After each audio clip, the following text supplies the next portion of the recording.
Hello, welcome to Rise of the Gay Cinephile, the show where we, two gay cinephiles who watch way too many films, discuss various themes and eras of cinema. I'm Gary. And I'm Chris. And for this episode, we are discussing our 20 favourite new releases of the year. UK release dates, that is, before anyone comes for us and tells us some of these films are released in 2024. Here in the UK, we're deprived sometimes, and we don't get them till 2025, the year after. So these are UK cinema releases and streaming service releases from 2025. Yes. Seeing as this is the end of the year episode, always one of our favourites to record in the Horror Cult Trash Over days. We figured we'd continue it with Rise of the Gay Cinephiles, but this time we're not just discussing horror, we are discussing our 20 favourites across all genres.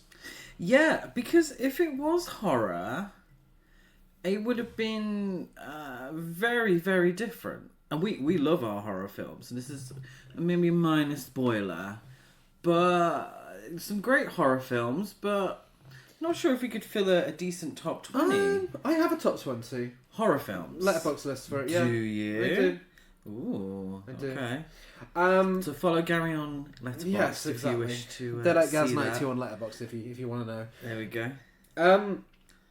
But yeah, this has been as soon as this is the end of year summary, this has been a big year for us here at Gay Cinephiles, from changing the name of the podcast to scrapping one new format and starting again as a season-based show, resulting in us discussing every film on the Video Nasty's DPP list. It's been quite the roller coaster, and we are so grateful for all of our listeners who have stuck with us on this journey and for all of the kind words we've received along the way. Someone actually commented and said that we helped them through a rough time this year, which is more than we could ever hope for with this podcast. And yeah, it means a lot to us. So I guess this is us saying a big thank you for sitting around and listening to us talking about Nazi exploitation. Yes. Yeah. Amongst many other things on the adventurous Video Nasties DPP list. Loved you, not sad to see you go. No. There's a few of those films we certainly will not be revisiting. No. But it was fun, and I am so happy that we are a seasoned podcast now. Yes. And we're about to discuss 20 films that we definitely will revisit. Yeah. So that's nice. Well, first of all, should we give out some awards like we did back in the Horror Cult Trash Over days? A lot, again, with it not being horror based, there's a lot less categories. Just four, but four big ones. Best performance of the year. My favourite performance of the year is Marion Jean-Baptiste in Hard Truths. That is amongst my top 5. It is, yeah. Yeah, it's a wonderful... Discussing what we're in the film. Little spoiler alert. It will feature in our top 20. So will mine. Yes. My best performance of the year goes to Jennifer Lawrence in Die My Love. Best soundtrack of the year goes to... Say it together. Sinners. Of course. Very close second for Marty Supreme. That was a great soundtrack. Biggest surprise of the year for Chris is... Black Bag. I asked Chris, not Kate Blanchett. No, it was Black Bag. Spoiler alert, not in my top 20. No. Is it in yours, Gary? It's not in mine. No. But fantastic. It's great. We watched the trailer and we were like, oh, what is this? I'm not sure about this. Something looks off. But we watched it, had great word of mouth, and I really fucking enjoyed it. It was really great. Yeah, my biggest surprise of the year is another film that's not in my top 20, but a 5-star film nonetheless. It's The Naked Gun. Yes. When it was first announced, I had zero interest in it. A Naked Gun remake with Liam Neeson. Why bother? But turns out it's not a remake, it's a sequel, and it's hilarious. It's absolutely hilarious. A straight up comedy that had me in tears laughing in the cinema, with incredible performances by Liam Neeson and especially Pamela Anderson, who really has had quite a comeback this year. And I'm here for it. And press tour with their will they or won't they love story. Amazing. Yes. One thing, just whilst we're on the subject, that is kind of missing from our lists is comedy. I was about to say speak for yourself, but yeah, no, I think you're right. Yeah. We like our heavy films. There's some very heavy films. There is. Very much character study heavy. Yeah. That's kind of my taste in general. But are we in a bit of a slump when it comes to comedy? I have some comedies in my honourable mentions to get ahead of myself a little. Yeah, we'll get to that. I think there may actually only be one comedy in the... Yeah. 2 at a push. 3 at a push. 4 at an absolute push. 5 at a really stretching Okay. it. We'll get to it. If you're stretching it that far, the joke is done. I think there are 5 comedies on the list, but we'll get to them. Okay. First of all, before we get to our countdown, biggest disappointment of the year. Biggest trash bag of the year. My only half a star on Letterboxd for this year. Same. And the only film this year we actually couldn't make it all the way through. We walked out So, it deserves to be on here because that is disappointing. That is very disappointing. It is David Cronenberg's The Shrouds. Yeah. I never thought in my lifetime that David Cronenberg would have me walking out of the cinema. We made it halfway through and this was fucking abysmal. I didn't get it. I just didn't understand what was AI going on. Nonsense. That's what what's her name? Diane Kruger? Yeah. ChatGPT. I didn't understand what the hell was going on. Apparently it was him trying to deal with his dead wife. Yeah, his wife's dead. Therapy's available. Maybe do that instead of whatever the fuck he tried to do with that film. I've nothing but respect for David Cronenberg, but this was a massive miss. It's a huge disappointment because he's given numerous 5-star films. Yeah. Really some of the greatest films of all time. Yeah.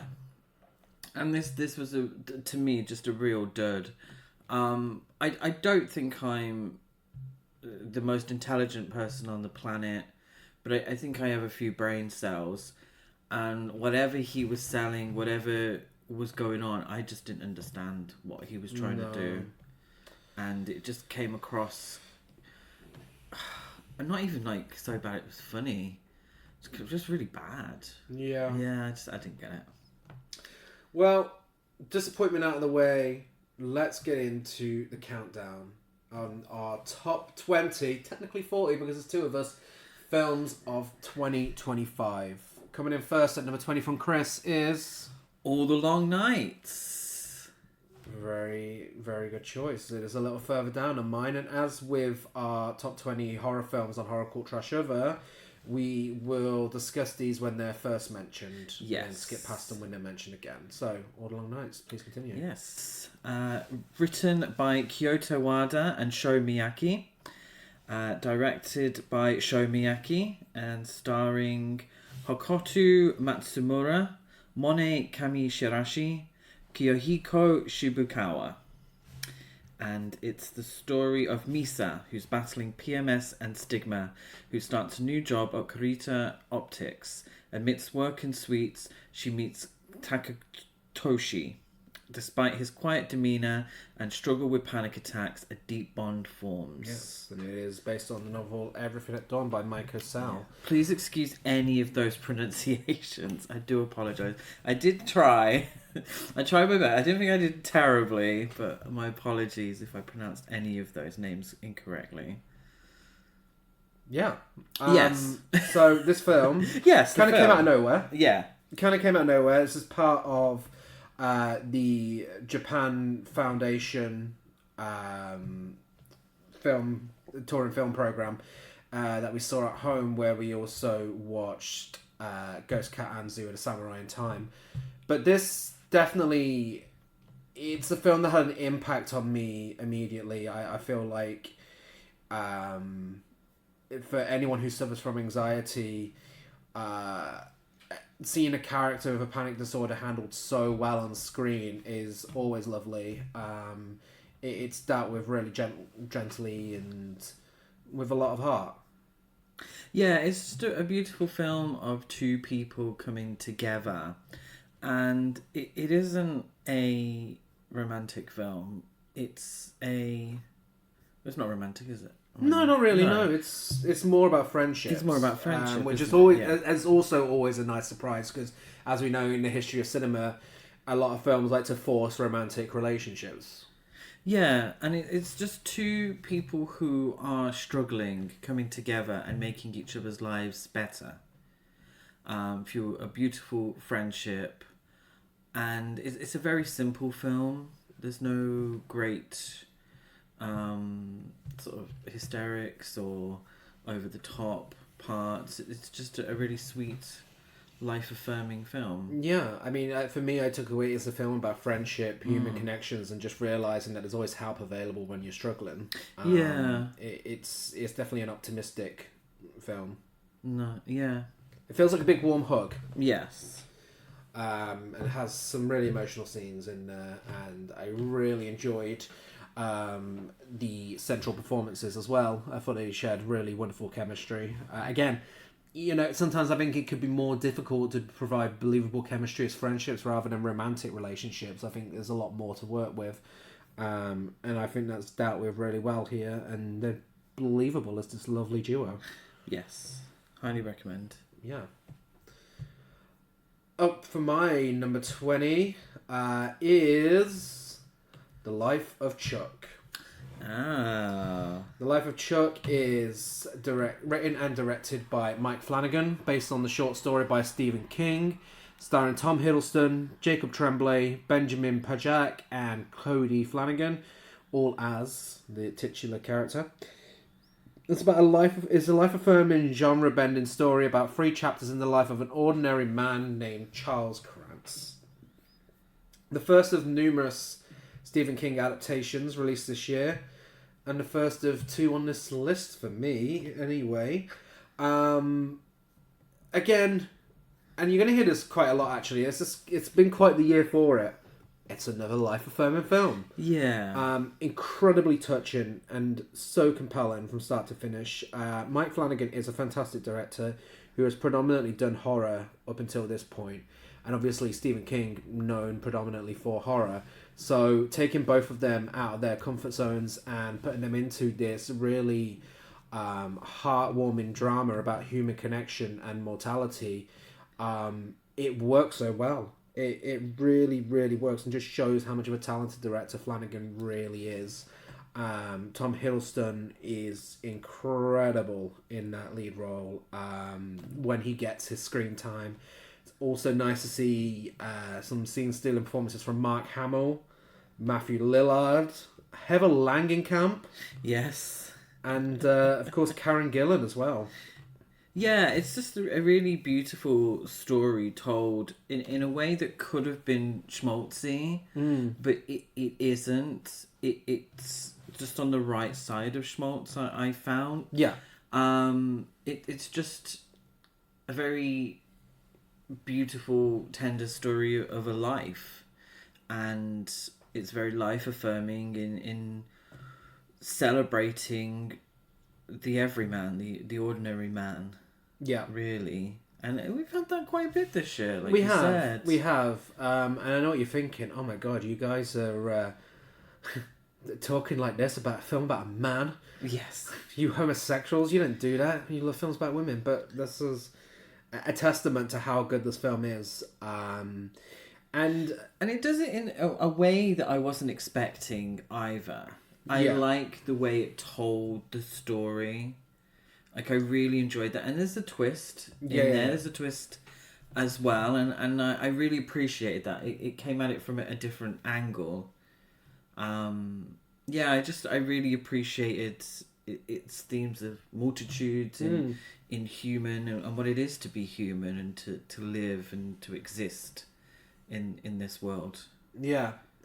I also like that you can see Mike Flanagan's style in here, despite it not being a horror film. Usually it's a style that would utilise itself to create dread. but here it creates something really beautiful. And I know I mentioned Tom Hiddleston's performance, but for me, as great as Tom Hiddleston is, Benjamin Pajak, who plays the perhaps youngest, I think, or maybe that's Cody Flanagan, version of Chuck, is the big scene stealer here. It's, child performances can be hit or miss, but he really steals the show, and just makes the character feel so real and really raw. It's incredible. Yeah, I highly recommend. Yeah. I'm going to say that a lot. Well, I hope so, because all of these films are I highly recommend all of these films. Number 19. Number 19 for me is I Swear. Written and directed by Kirk Jones. Starring Robert Aramayo, Maxine Peake, Shirley Henderson, and Peter Mullen.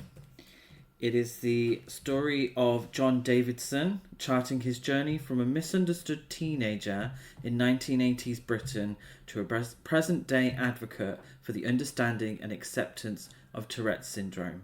Diagnosed age 15, John navigates his way against the odds through troubled teenage years into adulthood, finding inspiration in the kindness of others to discover his true purpose in life.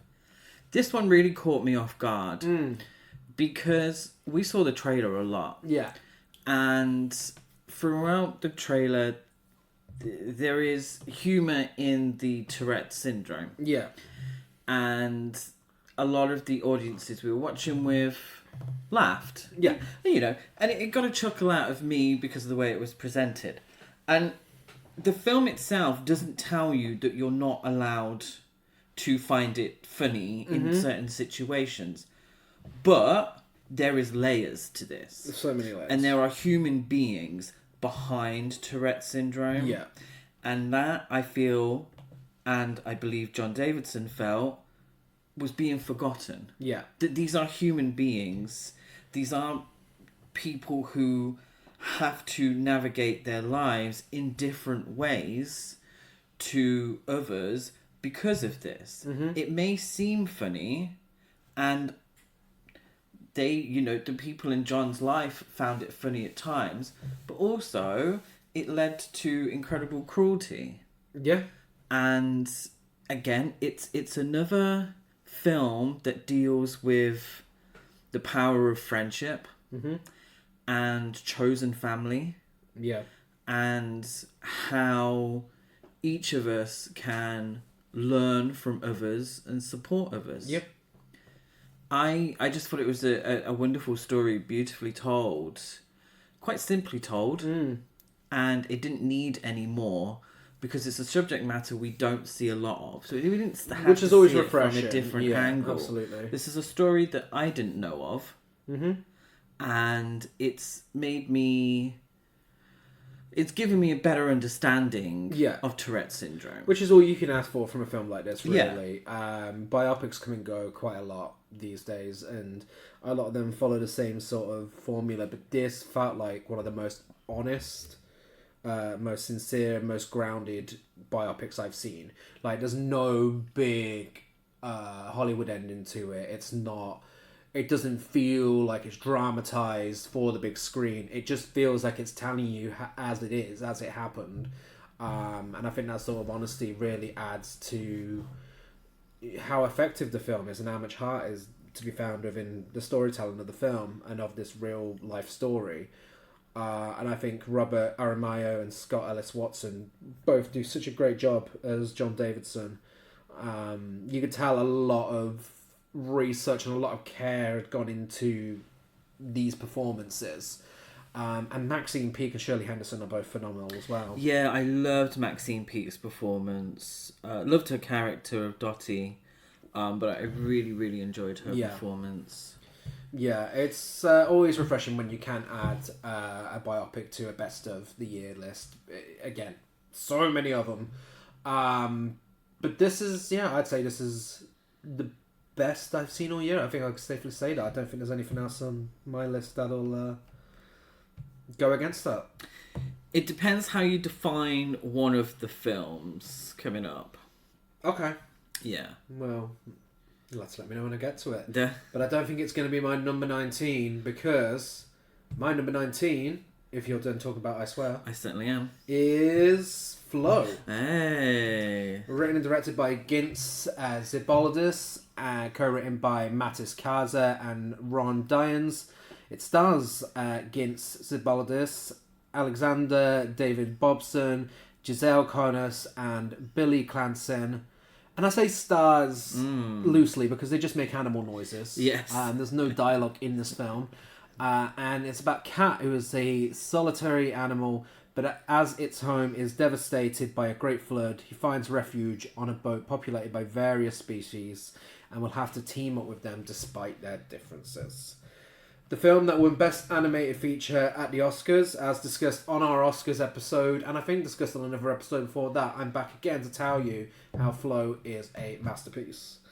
It's a very important, very powerful, very devastating film, but also happens to be adorable, heartwarming, and compelling as well at the same time.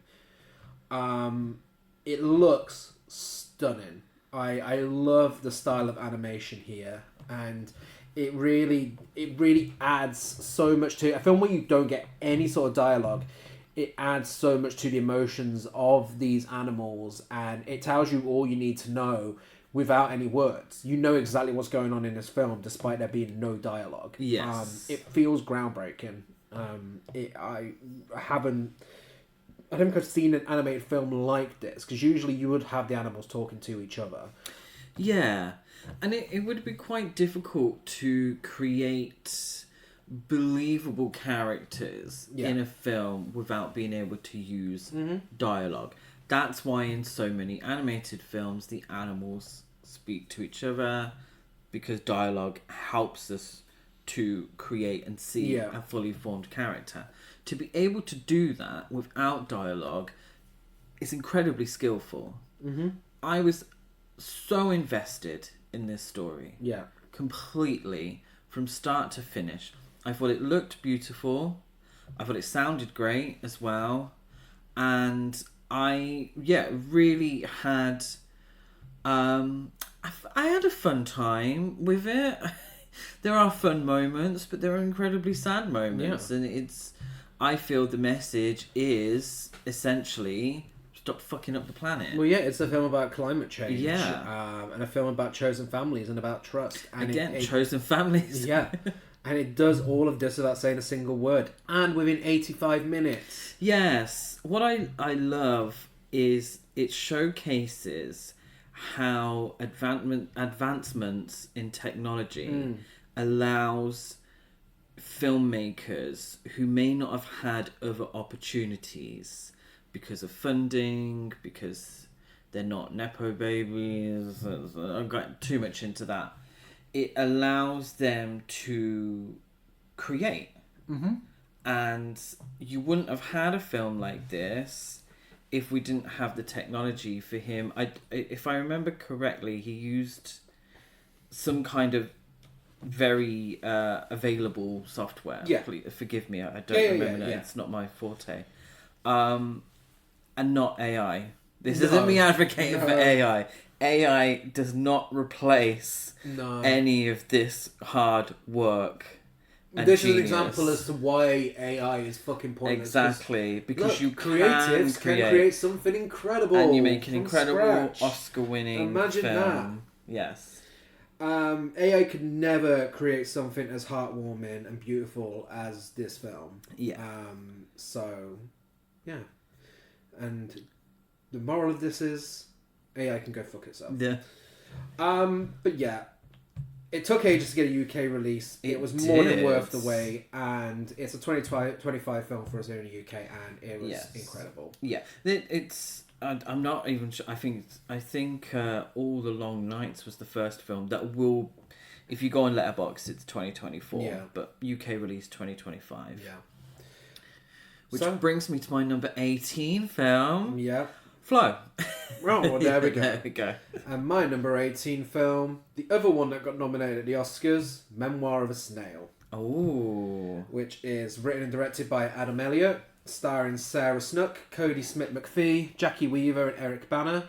And it's about a bittersweet memoir of a melancholic woman named Grace Poudel, a hoarder of snails, romance novels, and guinea pigs.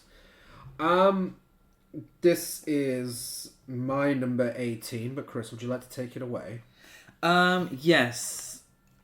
Because I know that as much as I love this film, I know you really love this film. It's not often that a film stays with me for months on end. So this came out fairly early here in the UK, 2025, and it has stuck with me ever since. It has made me look at certain things in a different way. The film is essentially, if I'm just sort of being very simple about it, is about trauma responses. Mm-hmm. And unfortunately, the trauma response in this case is to hoard. And it's to buy and collect possessions. And these possessions stop her from living a fulfilled life. And to me, and not to get too personal on the podcast, but it's kind of something that hit home for me. Yeah. And it's made me rethink a lot of things, including Funkos. I cannot look at a Funko anymore without thinking about this film. Yeah. That's how good this film was and how much it resonated and stuck with me. It was beautifully told. The animation was, I think, incredible. Yeah. Loved the way it looked. I loved the voice acting. And it's just one of those films that really got to me. Yeah. And in the best way possible, but also in a very emotional way. Loved it. Yeah, I mean, to add to that, and go on the other side of what works for this film, it's also hilarious. And it has humour that wouldn't feel out of place in a John Waters film. Yes. Which is something that Adam Elliott does so well in Mary and Max as well. Yes. Which we also watched for the first time this year. Also loved. That's two great films. Yeah. And he puts so much effort, so much heart, so much work into his films. And it really pays off in a big way. Particularly with that animation. When you look at every shot of this film, you think of the amount of time and work that went into that. Again, fuck AI. Never in a million years could AI create something this powerful, all through stop motion animation. It took 8 years to make. And getting the Oscar nomination, I hope that was rewarding for Adam Elliott, because it really should be, because it's so well deserved. And fuck, it's so close between that and Flo for what should have won. And Flo obviously did win, but the fact that something as weird and out there and, outrageous as this was even nominated is a win. Great voice acting. A lot of themes here, but one of them being homophobia, which is dealt with in a really effective way with a very harrowing scene. Yeah. And the tones are constantly all over the place, and I mean that in a nice way. Because it handles it well. I think you can switch up tones if you do it right, and it does that here, and it works. It never feels messy. It always, just flows. Just not to bring up the last film, it flows perfectly. Really, really superb piece of filmmaking that can do so much. You can just watch it as a darkly funny animated comedy, but there's so much more to find here, so much more to look for within the storytelling. And if you haven't seen Memoir of a Snail yet, like everything else on this list, watch it ASAP. Yeah. In at number 17. Is that? Am I right? You're right. I have fucked it up already. Number 17. Number 17 for me is Baby Girl. Nice. It's written by Helena... written and directed, by Helena Rajan? Helena Rain. Rain. I Rain. said. Yes, Rain. That totally makes more sense. starring up-and-comer Nicole Kidman. She certainly is in this film. Harris Dickinson, Antonio Banderas, and Esther Rose McGregor. And it's the story of a high-powered CEO who puts her career and family on the line when she begins a torrid affair with her much younger intern. I'm going to kickstart this by telling you this film has a 2.7 on Letterboxd. Yes. Yeah. This is just... It's not a spoiler. Every single film I discuss in this top 20, I gave 5 stars. I gave this 5 stars as well. And a love heart on Letterboxd. So I am surprised and disappointed by the 2.7. Yeah. Clearly it's not for everyone. No. But it's for me. I thought it was campy. Yeah. I'm assuming intentionally. Yeah. I loved how it spoke about power. Mm-hmm. I love how it spoke about women in power. Yeah. I love how it was a film about women in power, written by a woman, thank God, and directed by a woman. I love how it wasn't necessarily judgmental of any of the characters, and it just allowed the story to happen. Yeah. And let's be honest. Nicole Kidman stood in that corner. She did. Was maybe one of the visual highlights of 2025. It's true. I was when that happened in the film, I was fucking living for it. Stood in that corner in those heels. Yes. So cunty, so camp.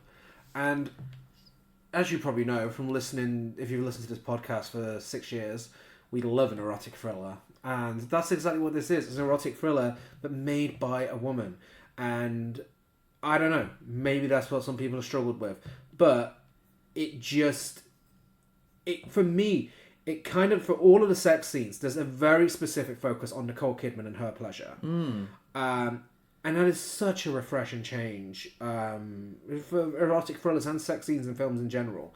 It's her story. The film doesn't let you forget it. And it focuses on her. She is the focus of this film. This is her story. She's a flawed character. And that's okay. That's okay. It just makes her all the more interesting. You know, Harris Dickinson, fantastic. No one is straight up unlikable in this film because they all have their flaws, but they all have things that make them likable as well. It's so well made. It is about power. It's also about sexuality, and it's also about shame. And putting Nicole Kidman as this character within a big business, making her a successful, high-powered CEO, it's so interesting because in the 90s, this would be a man. You know? Well, it was. Well, yeah. This is a wonderful companion film to Eyes Wide Shut. Absolutely. Where Nicole Kidman played the wife who was cheated on. Yeah. And in this respect, she's playing the Tom Cruise character from Eyes Wide Shut. Like, you don't have the conspiracy theory part of that film, but I think it tells a similar story from a different angle. Yeah. From the woman's perspective. Well, what if a woman was to do this? How would people respond to that when it's a woman who... Because we expect powerful men to be sleazeballs, rich men to be sleazeballs. Oh, they're so hard done by it. They're so this, that, and the other. We had to follow Tom Cruise, and I fucking love Eyes Wide Shut. Yeah. We had to follow Tom Cruise all around fucking New York City. Yeah. But, you know, and what we were meant to think he's a nice guy or not a nice guy, like... We still had to follow his story. Yeah. And we still had to see a flawed character. And I think people, and I don't want to put too much onto it, but the 2.7 might be, because trust and believe, I don't know how much Eyes Wide Shut has, I'm sure it's like 4. Well, yes, it's very highly rated. Very highly rated, deservedly so. But I think the 2.7 is maybe because some people struggle to see it from the woman's perspective. Yeah. Absolutely. Now that's saying a lot. That's maybe a can of worms there, but potentially that could be why people have struggled with the film. Yeah. No, I completely agree. I mean, it's part of my favourite genre anyway, which is Christmas erotic thrillers in New York with Nicole Kidman. But yes, Baby Girl does not feature on my top 20 as much as I did love it and did give it 5 stars. But what does feature at number 17 is Wake Up Dead Man. Ooh. Which is written and directed by Rian Johnson, starring Daniel Craig, Josh O'Connor, Glenn Close, and Josh Brolin. One of 2 Josh Brolin films on this list. Detective Benoit Blanc teams up with an earnest young priest to investigate a perfectly impossible crime at a small town church with a dark history. What an interesting franchise this is shaped up to be, because the first film, when we first watched it, I think we're due a rewatch, but when we first watched it, we weren't the biggest fan. No. It didn't quite live up to the hype. Glass Onion, loved it. And for me, Wake Up Dead Man, it just proves that it just keeps getting better with each film. I love a whodunit. I love murder mystery films so much. And this is incredible. I'm glad Rian Johnson is still making these, bringing out fresh ones all the time, and making them politically relevant as well. Yes. Yeah. Interesting perspective on this one about church hypocrisy. Yeah, absolutely. And about, people in power who not quite being what they say they are. I loved Wake Up Dead Man. It doesn't feature in my top 20, but I really loved it. I love a whodunit. We're kind of getting into our whodunits, actually. I think this has inspired us to get into whodunits. I loved Josh O'Connor. Glenn Close provides one of my top 20 favourite performances of the year. Absolutely. She was phenomenal. She knew exactly what she needed to do. She brought camp. She brought ridiculous over the top.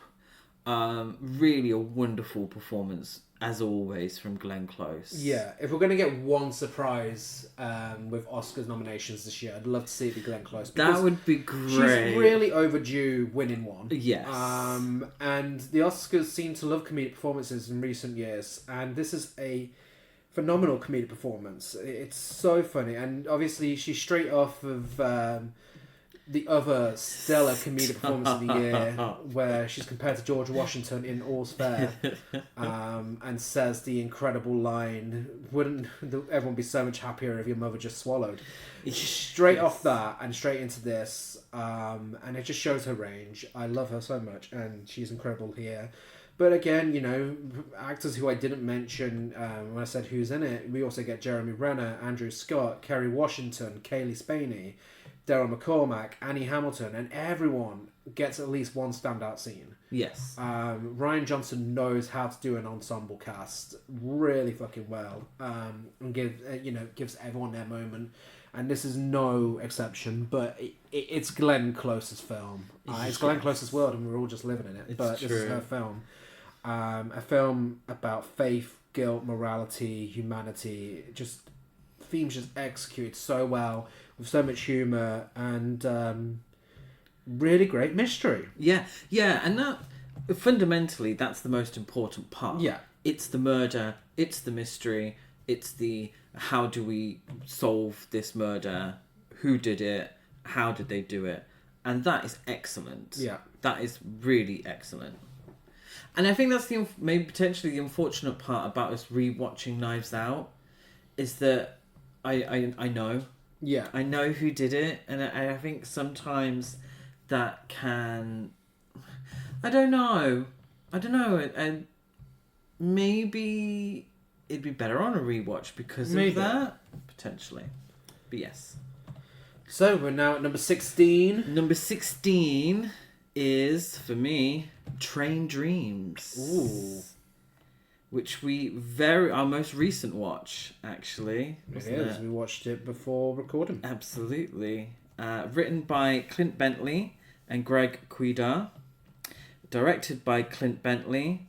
And based on the novella by Dennis Johnson. It also stars Joel Edgerton, Clifton Collins Jr., Felicity Jones, William H. Macy, and Kerry Condon. And it's the story of a logger who leads a life of quiet grace as he experiences love and loss during an era of monumental change in early 20th century America. What a stunning film. Yeah. Beautiful film. It's a Netflix film, and it's not often anyone hears me say this, but I wish I'd seen it on the big screen. I mean, one of two films that Netflix have done that, deserves big screen treatment. And, if you're in the right area with a good indie cinema, it got big screen treatment. But it's frustrating, and it is even more frustrating that they've brought Warner Brothers now, because it's so important to give films like this the big screen treatment. There's a reason cinemas have been around for centuries, well, for decades, whatever. Been around for a long time. There's excuse me for forgetting when cinemas were invented. Just over 100 years. A long time. Either way, a long time. There's a good reason they've been around for so long, and why we have a box office, and why we have blockbusters, and why we get people still going to the cinema and packing out screenings to this very day. It's because films belong on the big screen and not just on a TV or on a phone, or even worse, on a fucking iPad. These films need to be seen and experienced on the big screen, and especially something like this, which isn't a rip-roaring action blockbuster, but it is the most beautiful looking film I've seen all year. The cinematography is just, not to sound dramatic, but breathtaking. It is absolutely beautiful. So much big open scenery that is captured with natural lighting, and it just really makes you appreciate naturalism within film. For me, this film absolutely floored me. I just got back from rewatching Marty Supreme, which will be mentioned later on, and watching them back to back is very interesting when you get something like Marty Supreme, which is a period drama with a lot of award seasons buzz, and Train Dreams is a period drama with a lot of award season buzz. Both couldn't be any more different from each other. We'll discuss more about Marty Supreme when we get to it, but Train Dreams is just very quiet and gentle, but utterly fucking heart-wrenching, and genuinely, after watching it, I couldn't talk about it without crying, because it really grabbed me in a way that I wasn't expecting. I was expecting it to be good, and when it first started, I was like, oh, this is alright. But then it gets to a certain point where it just absolutely floored me. It really did. It's about grief, loss, existence, nature, and waiting, and I think so much of it works as well as it does because of Joel Edgerton's powerhouse performance in the lead role, which is my favourite male performance of the year. He captures so much raw emotion in that role. It's so believable, and it just hammers down just how much of a heartbreaking film this really is. I think it is, but also incredibly life-affirming as well. Yeah, because I think it is. It's interesting that you watched it just after Marty Supreme, because I do think they tell the story of the American dream, of America. Yeah. And Marty Supreme is America, American dream, forward motion, constantly going forward, at a great pace. It's a fast film. Train Dreams is a slow film. It's about the American dream because the lead character, the Joel Edgerton character, is part of the American dream. He's building the trains. The trains were a huge part of moving west, of westward movement, which is a huge part of American history. Yeah. But he, because of an awful thing that happens to him, gets stuck. And he has no forward momentum. And it's devastating and it's sad. Yeah. But also kind of beautiful. Yeah. In a melancholic kind of way. And it's a film, I think, needs to be seen. I don't want to give too much. Well, there's no great twists or anything like that, but it's just a beautiful film of a life, and it seems to be the theme. It does. Around these films that we've enjoyed this year, is that it's just a beautiful film about a life and what it means to live and to love and to lose. It's about grief. It's not grand moments. It's not grand gestures. It's not huge. It's slow and melancholic and beautiful, and maybe sometimes that's what life is. But then also, sometimes life is sad, and people don't know how to recover from that great sadness. Yeah, absolutely. Well, slight change of pace. Yes. In at number 16 for me is Weapons. Ooh. Written and directed by Zach Cregger, starring Julia Garner, Josh Brolin, Benedict Wong, and Amy Madigan. When all but one child from the same class mysteriously vanish on the same night at exactly the same time, a community is left questioning who or what is behind their disappearance. Now, Barbarian. It's good. I liked it. Yeah, it was alright. It was alright. Yeah, it was good. I saw in that film so much potential to be something even bigger, something better. And what I love is watching a filmmaker grow. And that's exactly what Cregger has done here by taking that potential and creating something huge, something phenomenal, something that genuinely feels groundbreaking for the genre, and something that it feels like people will be talking about for years to come. The trailer gave away fuck all. Yeah. I'm well sure wraps. we are safe to talk about it now, because it's a sort of film you can't really talk about without speaking about this performance, which is probably going to be nominated at the Oscars, which is looking like it could be a huge year for horror at the Oscars. Yes. And this is a contribution to that. Amy Madigan, not even in the trailer for the film. No. No one knew she was going to be a part of this. No. And she comes in and delivers this phenomenal, game-changing performance that steals scenes, is so camp and so horrifying, and it's just utterly fantastic. Like, what a film. Like, again, this isn't the one that just kind of felt like it came out of nowhere. And it's funny, and like I said, camp, and it's really eerie. There are some things in this film that made me flinch when they happen, because it's a fucking great horror film. Yeah, it's a phenomenal horror film. It toes the line between serious and ridiculous really well, because there are some incredibly ridiculous moments in the film, but there are also some incredibly creepy, sad moments as well. Mm-hmm. It's really well made, really well written. I thank God we watched it when we did, and we didn't have any of the internet spoiler of Amy Madigan's character. We went in complete. We saw the trailer, but again, the trailer did not give anything away. No, and I was just really blown away by it. It was just really well done. Yeah, and it's been memed to hell. Oh yeah. As it should be, because it's a culturally important film.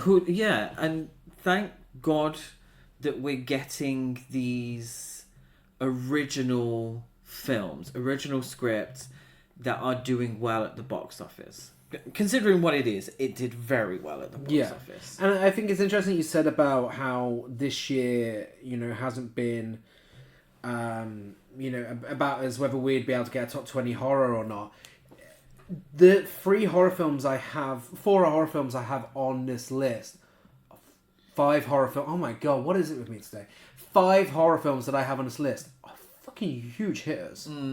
But this and another one of them being game changers that are genuinely people will talk about for years to come. Yeah. Do you think we'll get a sequel? To this, I believe there was talk of a prequel. Okay. Which would make sense. Yeah. But I feel like Amy Madigan would be all over the marketing if she's coming back. Yeah, of course. She is Of course. the thing about this Yeah. film, which is almost a shame She's the because Julia Garner Yeah. is phenomenal as well. Yes. She's so good. She delivers such a wide range of emotions, and her story was so interesting. Alden Ehrenreich, he looks drop dead gorgeous. He because of his is. He's moustache, Welsh. despite being an awful person. Benedict Wong is so good. Josh Brolin's so good. Carrie Christopher's so good. But it's Amy Madigan wwho everyone's talking about. It is. And That character. you're not going to forget that character. No. Because it's basically turns into exploitation. Well, yeah, exploitation. Yeah. Hansel, live action Hansel and Gretel. Yeah. Which is exploitation. Yeah. Which is interesting because another one of the horror films I've got on this list is exploitation. Really interesting that that's making some form of comeback. It's also a film, I rewatched it and it has so much rewatch value because there are so many little things to look out for. It's one big puzzle and there are so many little pieces to it, and the way the narrative is told throughout the different characters, it works so well. It's so expertly structured, and really it's a modern horror masterpiece. And I feel like this is how people would have felt years ago with films like Scream and A Nightmare on Elm Street and stuff. I genuinely think in 20 years' time, people will be looking at this in the same way we looked at A Nightmare on Elm Street. Do you think it'll be that much of a cultural reset? Absolutely. This and the other one that I'll mention later on. Okay. But yeah, I adore Weapons. Really, really is incredible filmmaking. Well, speaking of horror, Yes. in at number 15, I have 28 Years Later. Fantastic choice. Written by Alex Garland, directed by Danny Boyle, and starring Jodie Comer, Alfie Williams, Aaron Taylor Johnson, and Ralph. I did it! You did it! I Oh, can't believe I no. did that. Oh, That's so stupid. rookie mistake. I don't think I've ever done that in my life, and this is the first time. I did it for years till I heard someone say it. Rafe Fiennes, my apologies if you're listening, Mr. Fiennes. That's Rafe Fiennes. And it's 28 years since the Rage virus escaped a biological weapons laboratory. Now, still in a ruthlessly enforced quarantine, some have found ways to exist amongst the infected. One such group lives on a small island connected to the mainland by a single, heavily defended causeway. When one member departs on a mission into the dark heart of the mainland, he discovered secrets, wonders, and horrors that have been mutated not only the infected, but other survivors as well. This is a sequel that is so much, in my opinion, so much better than what preceded Absolutely. it. A fantastic sequel. Yeah. I love how scary this film was, how creepy it was. Yeah. It kept me on the edge of my seat. I found that I think there's a name for it, but I can't remember. The giant cock-swinging infected. Yes. Partly camp, but also incredibly scary. The alpha zombies. The alpha zombies, yes. I think it's a film that speaks on lots of things. Yeah. Grief, obviously, but also toxic masculinity. It has a wonderful child performance from Alfie Williams. Genuinely one of the best performances of the Really year. a great performance. But there's some beautifully tender moments too.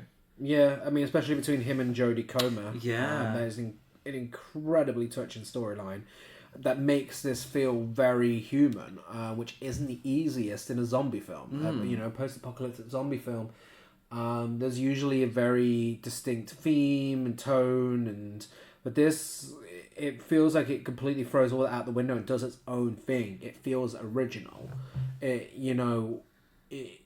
is a human story, despite the fantastical elements to it. And Alfie Williams and Jodie Comer and Aaron Taylor Johnson, they really drive it home. They really pack an emotional punch. And Ray Fiennes, so fucking good. I'm so glad that it seems the next sequel by Nia DaCosta is going to be majorly focused on him. Also, fucking wild ending. We're not a spoiler Really podcast, wild. but if you've seen it, you'll know what we're talking about. Very out there. Completely out there. Yeah. It also has a phenomenal soundtrack by Young Fathers as well. With not just as a score, but with their own songs and amazing stuff. And the cinematography is the best in the franchise. So this film, everything about this film is the best in this franchise so far. Yes. Yeah. I feel like because the original was, unless I'm mistaken, written by Alex Garland as well and directed by Danny Boyle. I think this is them wanting to tell the story that they weren't able to tell in 2002. Yeah. This is the continuation that they wanted to tell. And they do a fantastic job of it. Really a great horror film. And as I said, cannot wait for the sequel coming soon. And number 15 for me is Hard Truths. Written and directed by Mike Leigh. Been a great year for authors. From Danny Boyle to Mike Leigh, within the same list where we had Mike Flanagan and, Ryan Johnson. And we have mentioned David Cronenberg, but... Yeah. Less said about that, the better. But yes, written and directed by Mike Leigh, starring Marion Jean-Baptiste, Michelle Austin, David Weber, and Tuane Barrett. And it's an ongoing exploration of the contemporary world within a tragicomic study of human strengths and weaknesses. It is another film about grief, about family, about healing. Again, people are making films about their emotions, and they always have done. But this year seems to be really the case for it. Hard-hitting films about grief. And this does it so well because, it's emotional, it's powerful, but oh my god, it's so funny, and so much of it lands on that performance by Marion Jean-Baptiste. And so much. Of course, Secrets and Lies, one of your favourite films, one of my favourite films, the only other Mike Leigh film I've seen. It would make the perfect double bill with this. It's a really great companion piece.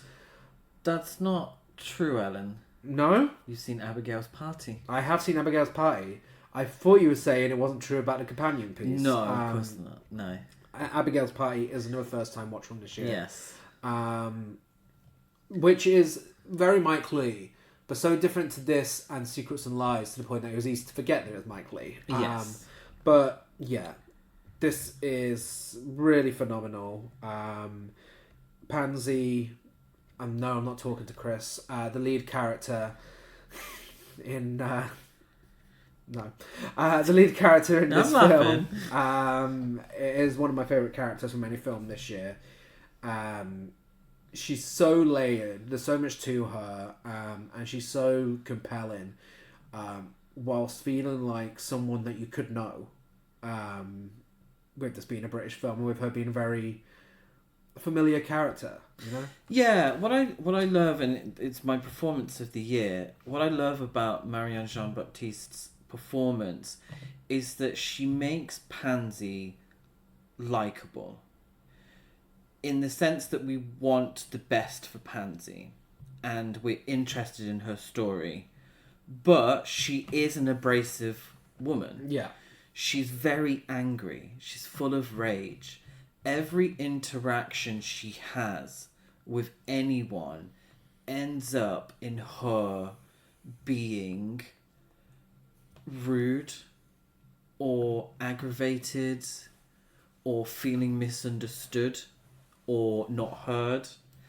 And it's one of those characters that if we knew her in real life, we would very much be like the people in the film interacting with her.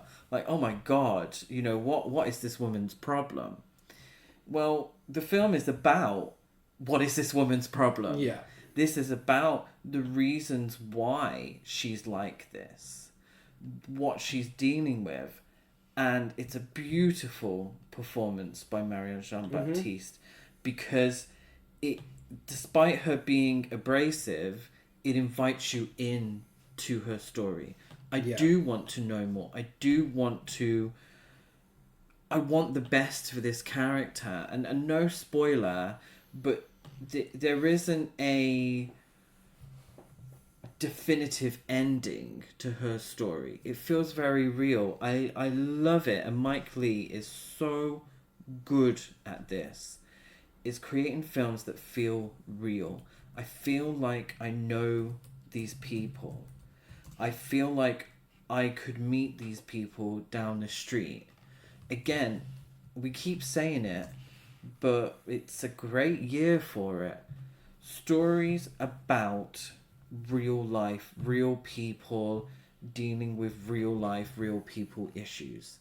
Now, I'm a fan of so many films, and it's a conversation I had with a friend recently, is that so many films are never about working class people, because being working class, classic Hollywood I'm talking about, really mainly, because if you're talking about working class people, everyday people, then you can't tell the grand stories that they want to tell, because money is always a factor. Yeah? Being working class is always a factor. What Mike Leigh does so beautifully and so wonderfully is tell these stories about real working class people in a way that makes you want to watch it. Mm-hmm. You know, even people who are used to the big grand Hollywood spectacles, I think, could watch a film like this and really be invested in it. Absolutely. Because he does it so wonderfully. Yeah. No, I completely agree. Mike Leigh is a director I really want to explore more of, because I've loved everything he's made that I have seen so far. Yeah. I really, really loved that. And again, another film that stayed with me. Yeah. A lot afterwards. Yeah, absolutely. Okay, what's next? So for me, what now? I've lost We my number are now. on number 14. 14. Number 14 for me is The Long Walk, another Stephen King adaptation. Go for it. So, starring... Oh, excuse me. So, yeah, written by J.T. Molnar, directed by Francis Lawrence, and like I said, originally written by Stephen King. Was it a short story? It was a novel. A novel. Starring Cooper Hoffman, David Johnson, Garrett Waring, Tut Newt, Charlie Plummer, and Ben Wang. And also Mark Hamill and Judy Greer. Yeah, 2 Mark Hamill Stephen King films. Yes. In a dystopian, alternate America ruled by a totalitarian regime, 50 teenage boys take part in a deadly annual walking contest, forced to maintain a minimum pace or be executed until only one survivor remains. Very, very much a poignant film for where politics is at the moment, where we feel the future is very much dystopian. Yeah. I think it's perfect time for a film like this. I think it's a film, again, about, we say this a lot, there's so many films that's about chosen family and friendship. And toxic masculinity. Toxic masculinity, toxic everything.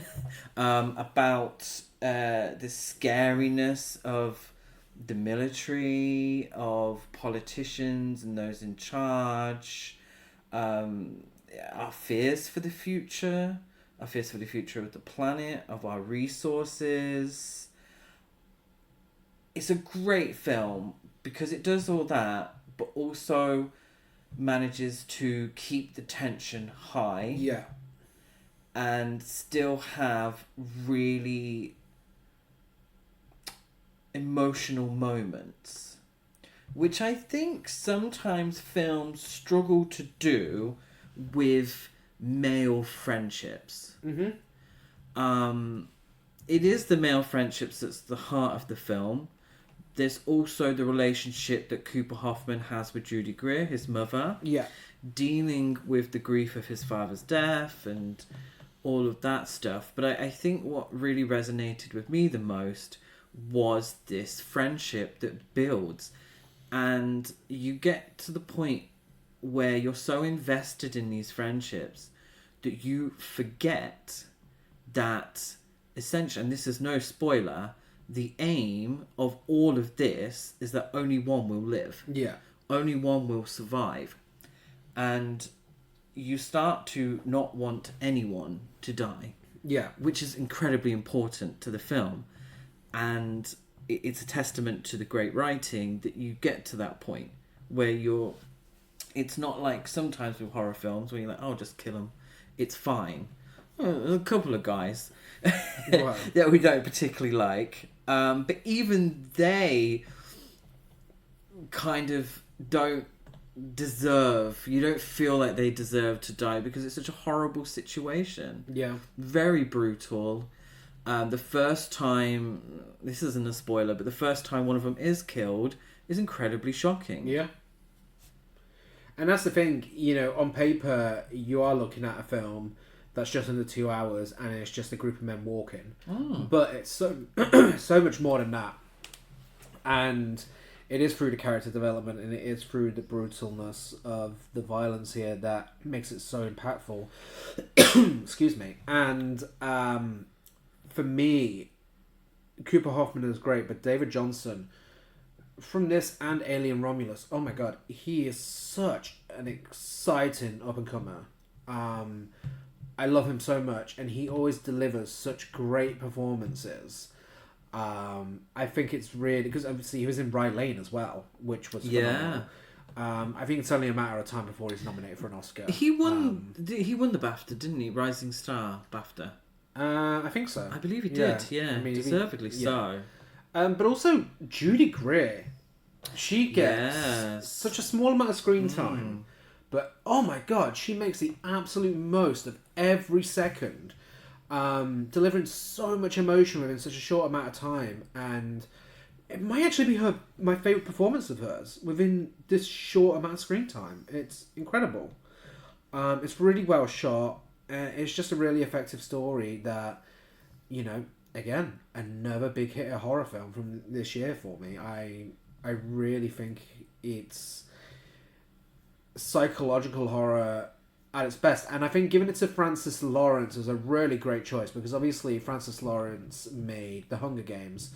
And this isn't too different from The Hunger Games. But it allows him to take on a more adult side to that sort of story. And he does it so well. Yeah, really, really fantastic film. And a lot more poo than expected. That is true. That is true. That is true. Poo is a big plot point. In at number 14, a film that almost made me poo in the cinema. It's another horror film, and it is Bring Her Back. Oh. Written and directed by Danny Filippo. Co-directed by Michael Filippo and co-written by Bill Hinsman, starring Billy Barrett, Sora Wong, Jonah Wren Phillips, and Sally Hawkins. And it's about a brother and sister who uncover a terrifying ritual at the secluded home of their new foster mother. This is the film that ruined Untouched by the Veronicas. The Philippos did a incredible job with Talk to Me. And for me, they did an even better job here. This is the other exploitation film that I was talking about. Because as much as it's a film about grief, it's a film about grief and family dynamics, and wow, it really has been a lot this year, hasn't it?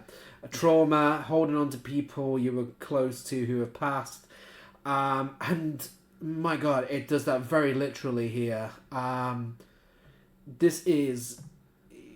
I can safely say this is the scariest film of the year for me.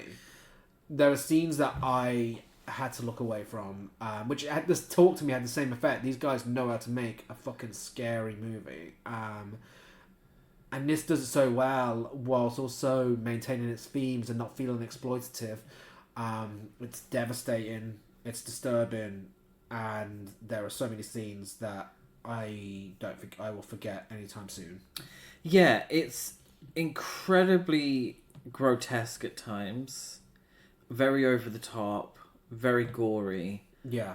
but also incredibly sad. Yeah.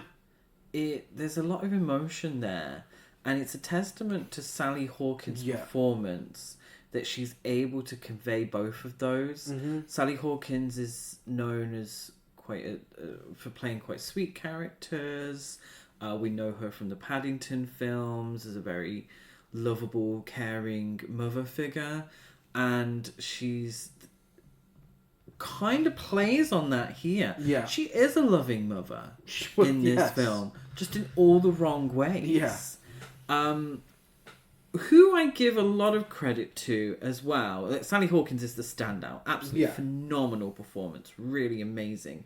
But Jonah Wren Phillips, who plays Oliver, who has to do a lot of physical work. Yes. And it must have been very difficult for a young actor to do that. And he does a really great job. Yeah. He is, not to spoil too much, but he's at the tail end of a lot of the physical violence. Yeah. It is an extremely gory film at times. There's moments that are kind of reminiscent to nightmares that I've had.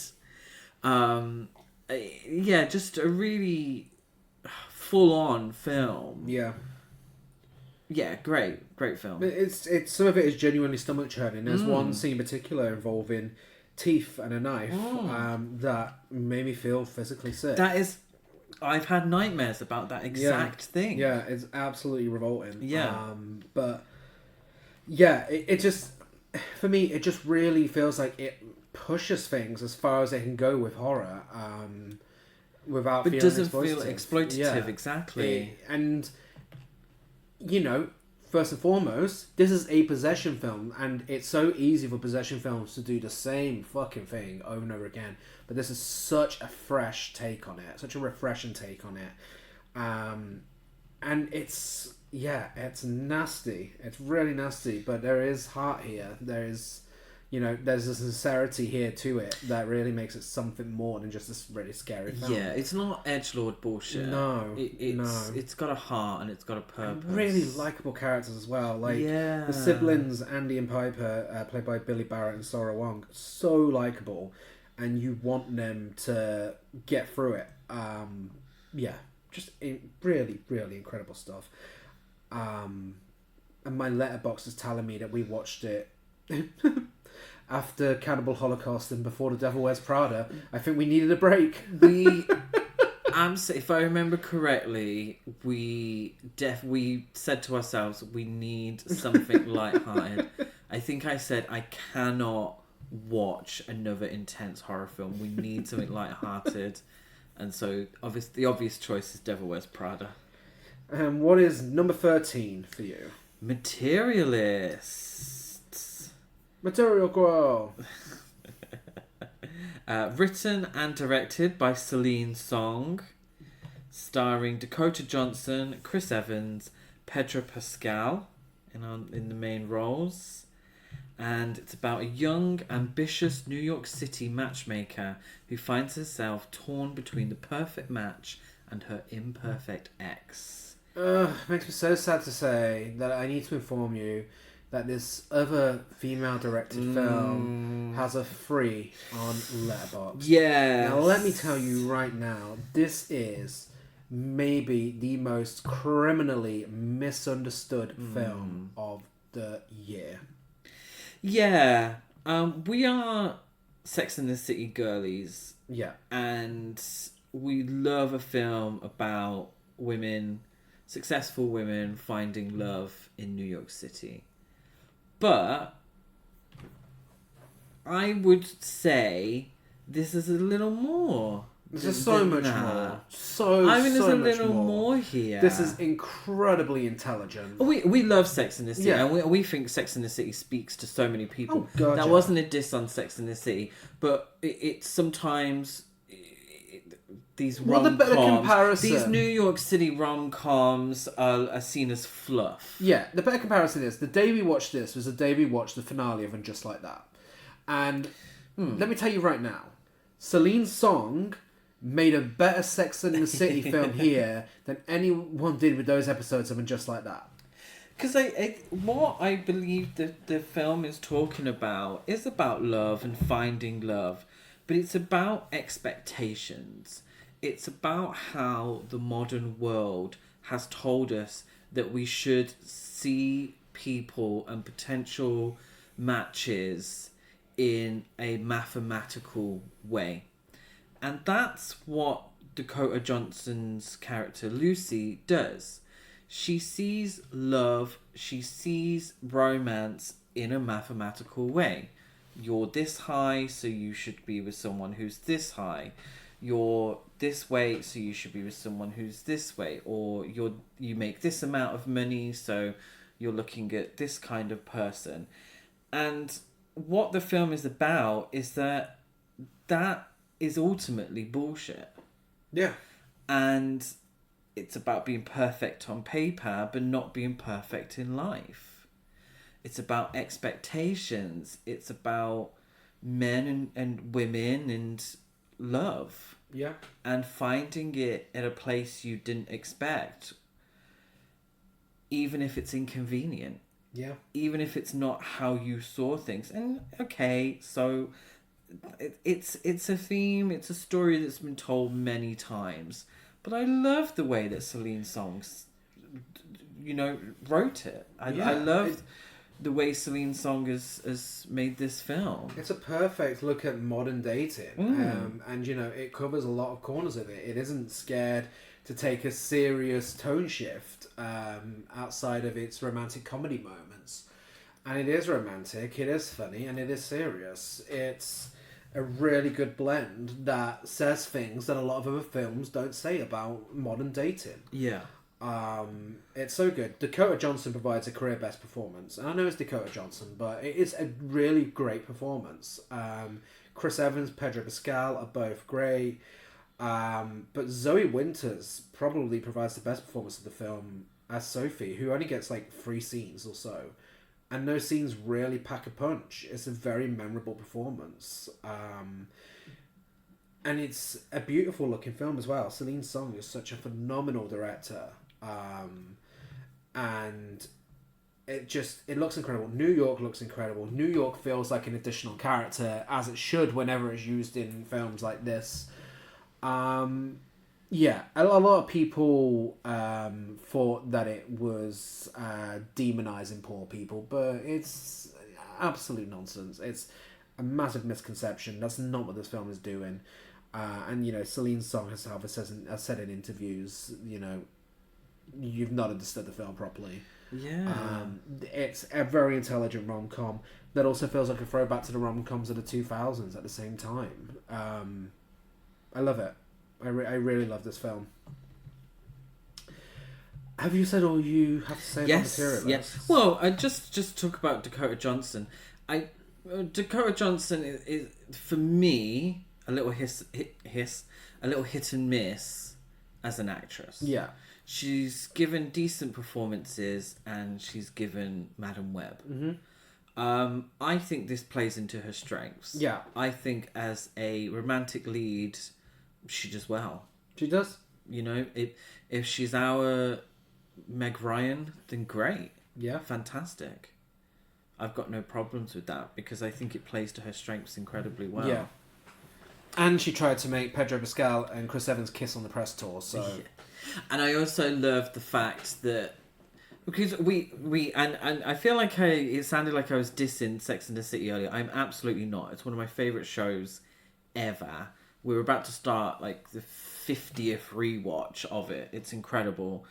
But I do love how we did watch the film in terms of Sex and the City. Yeah. And Pedro Pascal's Mr. Big and Chris Evans was Steve. Yes. Which is helped by the fact that Chris Evans talks like Steve. He does. It's just Dakota. On my number 13 is All the Long Nights. Oh, nice. And what's your number 12? My number 12 is The Life of Chuck. We're getting to the part now where we're repeating. My number 12 is Materialist. Hey! My number 11 is Weapons. And my number 11 is Nickel Boys. Hey! Which we'll discuss later. Ooh. So now we're into the top 10. Serious business now. In at number 10, for me, it's Bugonia. Ooh. Not the cough syrup. It's the Yorgos Lanthimos film.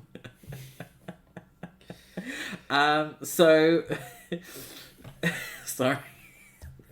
No it only one will works get that. if you say it like it. Bugonia.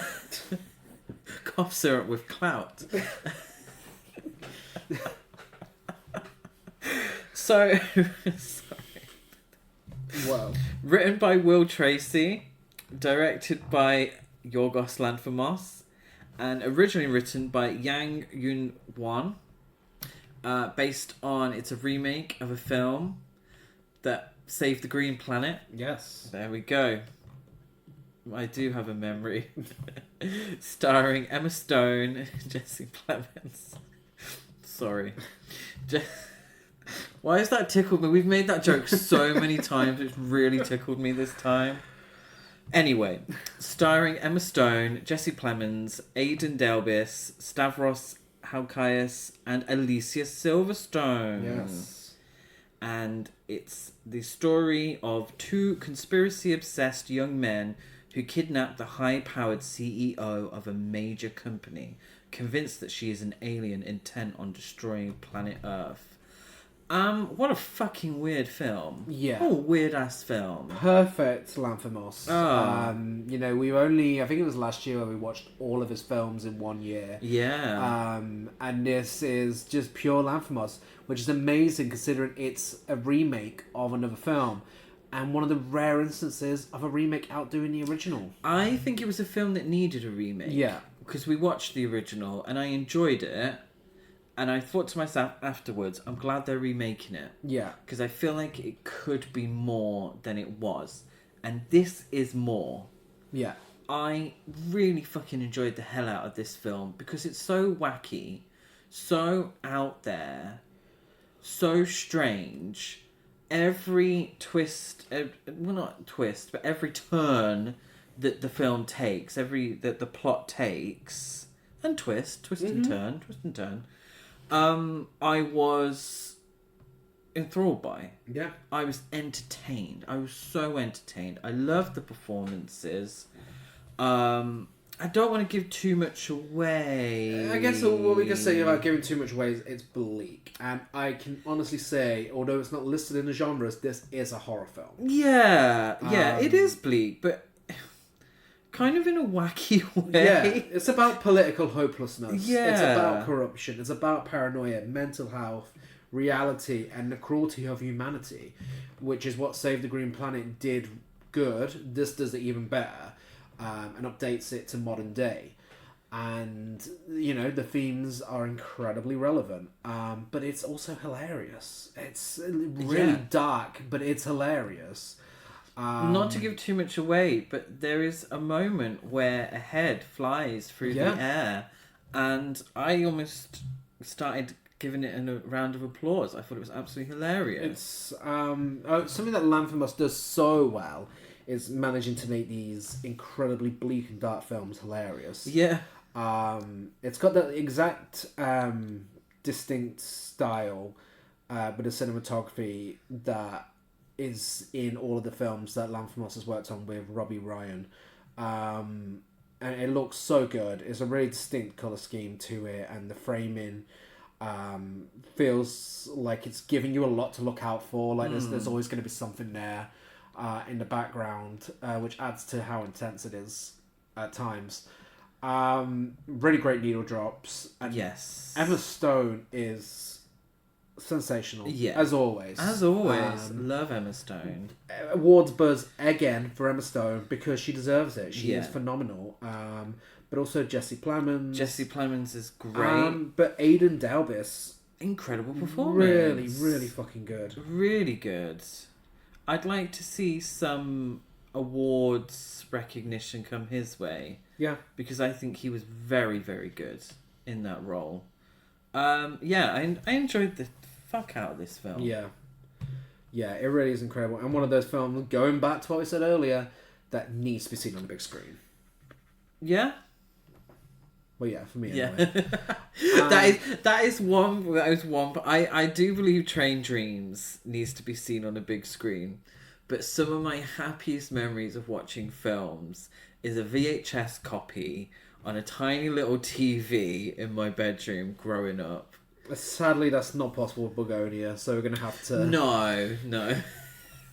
I wish it was. I wouldn't put it past them to do a VHS release. Well, in at number 10 for me, interesting, I don't think this has ever happened on any of our end of year episodes before. Oh. It's a film you haven't seen. It's Alpha. Written and directed by Julia Ducournau, starring Tahar Rahim, Golshifty Farhani, Melissa Boros, and Emma Mackey. Yes, that Emma Mackey is in this French art house film. Talking French. Cunty as fuck. And it's about Alpha, a troubled 13-year-old who lives with her single mum. Their world collapses the day she returns from school with a tattoo on her arm. Now, over the years, obviously, we're not a spoiler podcast, not going to spoil anything, especially with Chris sat opposite me who hasn't seen it. Over the years, we've received many films about HIV and AIDS. It's a really tough topic to deal with on film. Ducournau here deals with this in a way that I've never seen before. It's not like anything I've ever seen. And this is great because with her as a director, Raw, not the biggest fan, but Raw, unlike anything I've ever seen before. Titan, loved it, unlike anything I've ever seen before. Alpha, unlike anything I've ever seen before. She is one of the most exciting and original directors working today, and this is no exception. It takes place 2 different points in time, and it's centered around the inability to move on from the loss of a loved one. And the different generations look at HIV and AIDS, and obviously, 2 incredibly different times that it focuses on here.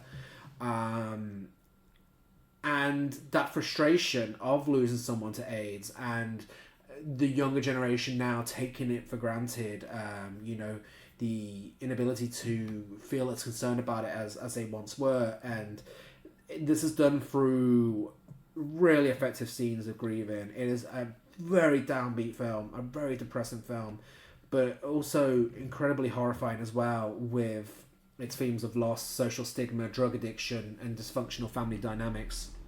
And the performances are just on another level. They're really, really incredible. And the horror elements are terrifying. It going from something that is, something like an overwhelmingly loud family dinner to extreme body horror where the special effects make the people affected with the disease in the film, but they never distinctly say HIV or AIDS. It makes them look marble and like crumbling rocks, and it's so disturbing. But really, really incredible stuff. And it is a film that really deserves so much more attention than it's had. It's been quite divisive, hasn't it? Yeah. It's certainly not a film for everyone. Yeah. Oh, let me guess. Is it another film directed by a woman with a low rating? Yeah. Well, I think it's a 3.2. 3.2. It deserves so much more than that. This really is something incredible. And I can't wait for you to see it. Yes, I know. I've got nothing to add. There we go. Well done. Thanks. So, we're at number 9. Yes. Sorry, Baby. Nice. So, written and directed by Eva Victor, and starring Eva Victor, Naomi Ackie, Louis Cancelmi, Kelly McCormack, Lucas Hedges, and John Carroll Lynch. And it's a story of Agnes who feels stuck. Unlike her best friend, who's moved to New York and is now expecting a baby, Agnes still lives in the New England house they once shared as graduate students, now working as a professor at her alma mater. A bad thing happened to Agnes a few years ago, and since then, despite her best efforts, life hasn't gotten back on track. I feel like there's some shared themes for a lot of these films. Really? Train Dreams is about something terrible happens to them. Yeah. And they can't get back on track. Mm-hmm. Sorry Baby is... I don't know... a beautiful film in its depiction of female friendship. Yeah. It's a difficult film to watch at times because there's a great sadness there. Mm-hmm. It's a film about a great sadness. Yeah. But I think it's life-affirming as well. Yeah. It's about finding a way to overcome the terrible things that life can deal us, or the awful things that can happen in life. I think Eva Victor gave an amazing performance. Oh, absolutely. I would love to see them nominated at the Academy Awards. Yeah. Definitely. I also really enjoyed Naomi Aki's performance. Absolutely. Too. And I think, has she been nominated? Oh, she was nominated. Weren't we a little confused? Because Naomi Aki was nominated somewhere, but Eva Victor wasn't, in terms of acting. I'm not Is sure. it the Independent Spirit Awards? It may have been. I believe. But, but wonderful performance. Another film that really stays with you afterwards. Incredibly well written and incredibly well performed. I mean, yeah, as with Train Dreams, it's another film that absolutely floored me. It really accurately depicts the horrifying feeling of being stuck with going through the trauma of something horrific whilst the world feels like it's continuing around you without any thought or care for you. Even though that's not people's intent. It does a really terrific job of portraying that through this character's story, dealing with a heavy subject that, isn't always the easiest to deal with on film, but this deals with it perfectly. It doesn't try to hide what's happened, but it doesn't need to show what's happened to, tell you how serious it is. And it really is through Eva Victor's phenomenal performance that it's as impactful as it is. But yeah, no, it's... like, the cinematography as well, it speaks so many words through visuals, with one particular extensive scene just saying so much, whilst essentially utilising minimalism. It's a very, naturalist film when it comes to the visuals, but it does so much. And it's the best directorial debut of the year for me. Really, really exciting debut. To have something so powerful, brutally honest and effective within your first film is incredibly bold. And the fact that it manages to be hopeful and also funny as well at the same time as all of that. Yeah. It's a rare blend that this film manages to pull off perfectly. And I really, really, really hope it gets some form of attention during awards season. Definitely. It seems to have... It's got a 4.1 on Letterboxd. Yeah. There's a lot of people who are very much behind it. So I hope that translates to awards season. Yeah. Not... Awards isn't the be-all and end-all. No, but it could help someone like Eva Victor. I think it's important to celebrate these kind of films. And it cements it as a point in history of cinema, and, allows people in future generations to go back to it. It gives that extra bit of a highlight. They can find it without awards, for sure, but... Yeah.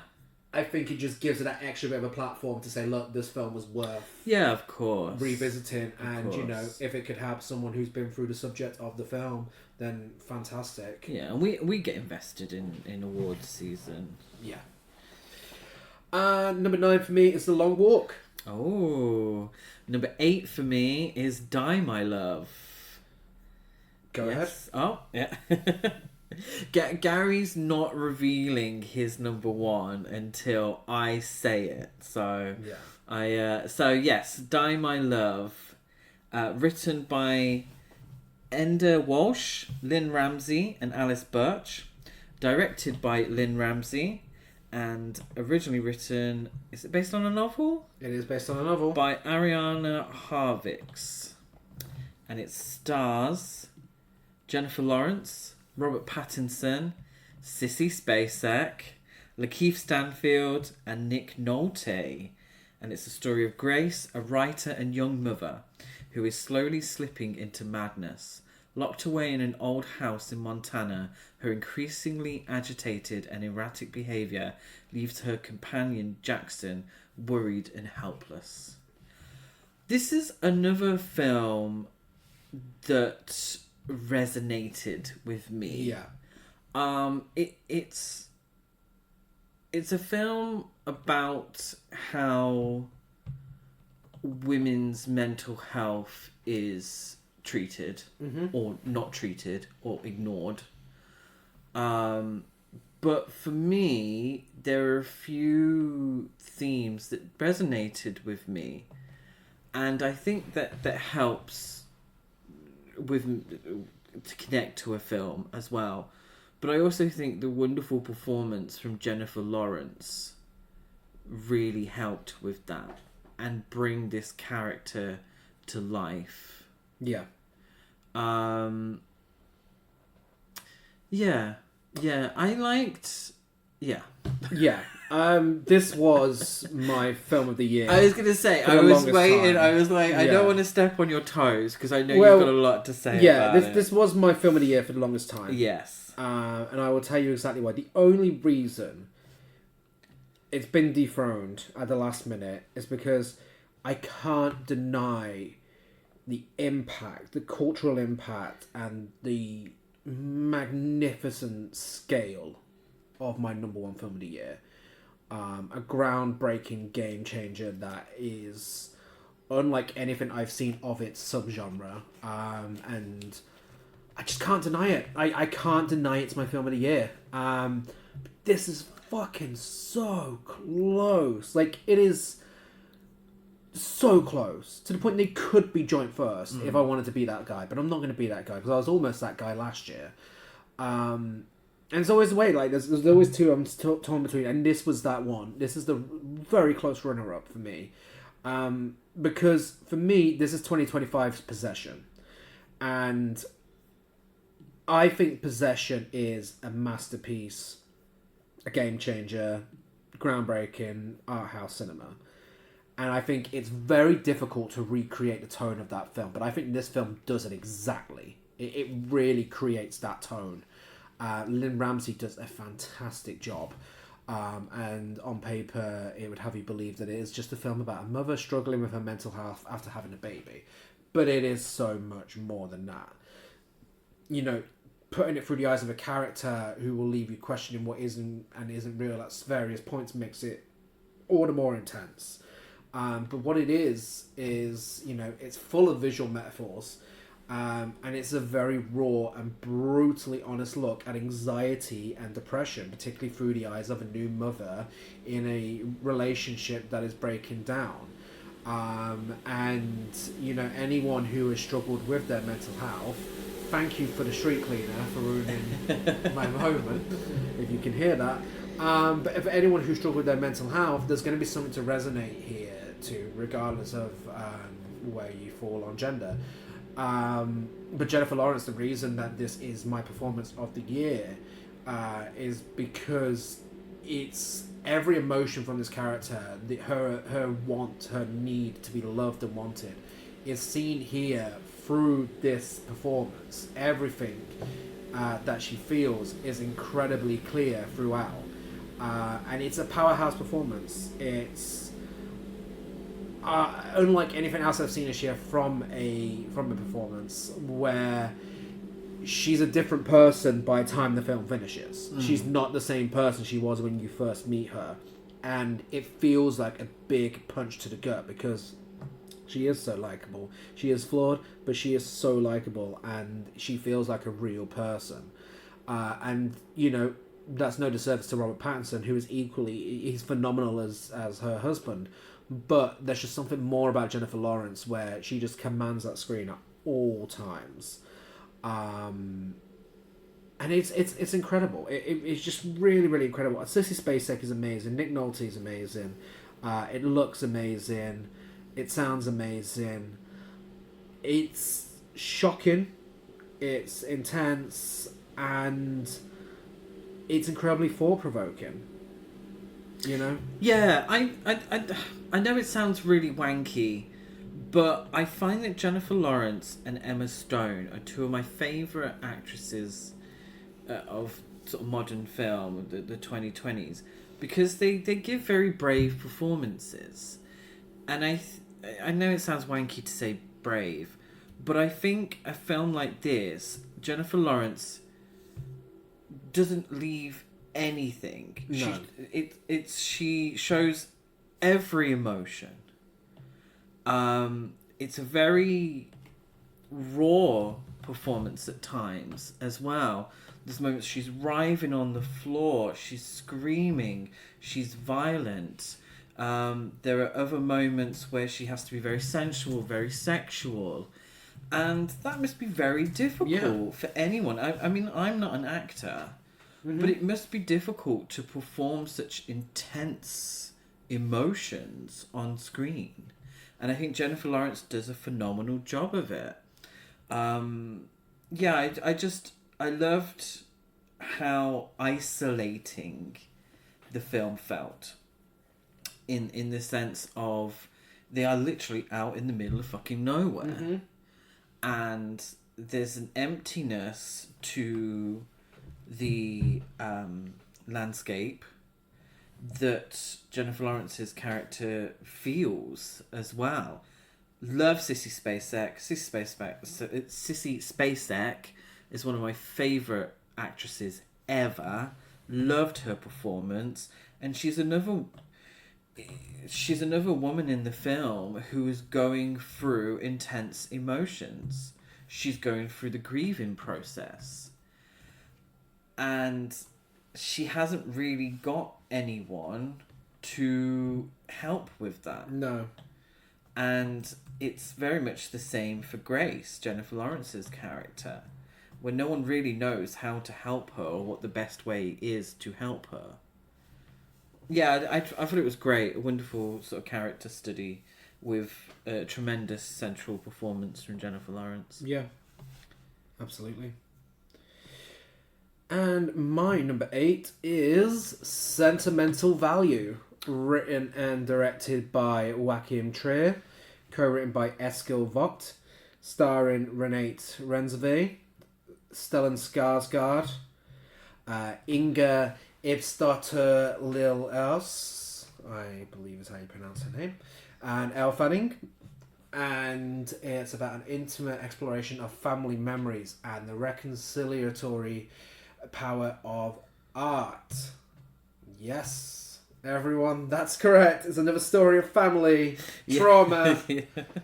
And it's another masterpiece because for me, it falls slightly behind The Worst Person in the World, but that's not saying a lot because The Worst Person in the World is one of my favourite films of the decade so far. Joachim Trier really knows how to provide phenomenal films about interesting characters, and that's exactly what this is.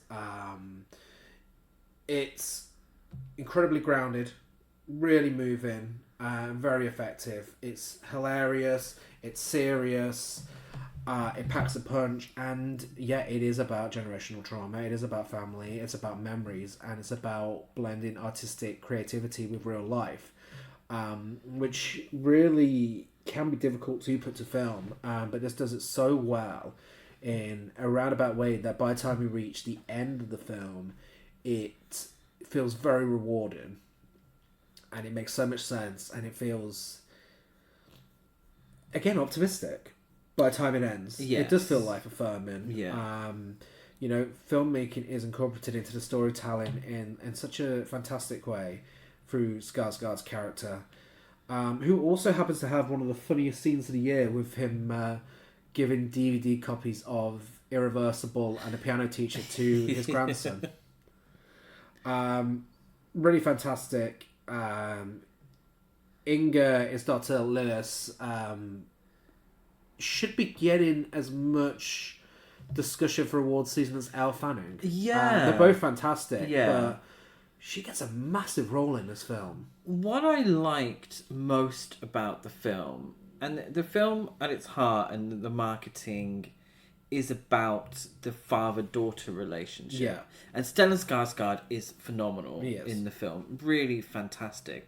But what I really loved about the film is the relationship between Nora and Agnes. Yeah. This sisterly relationship.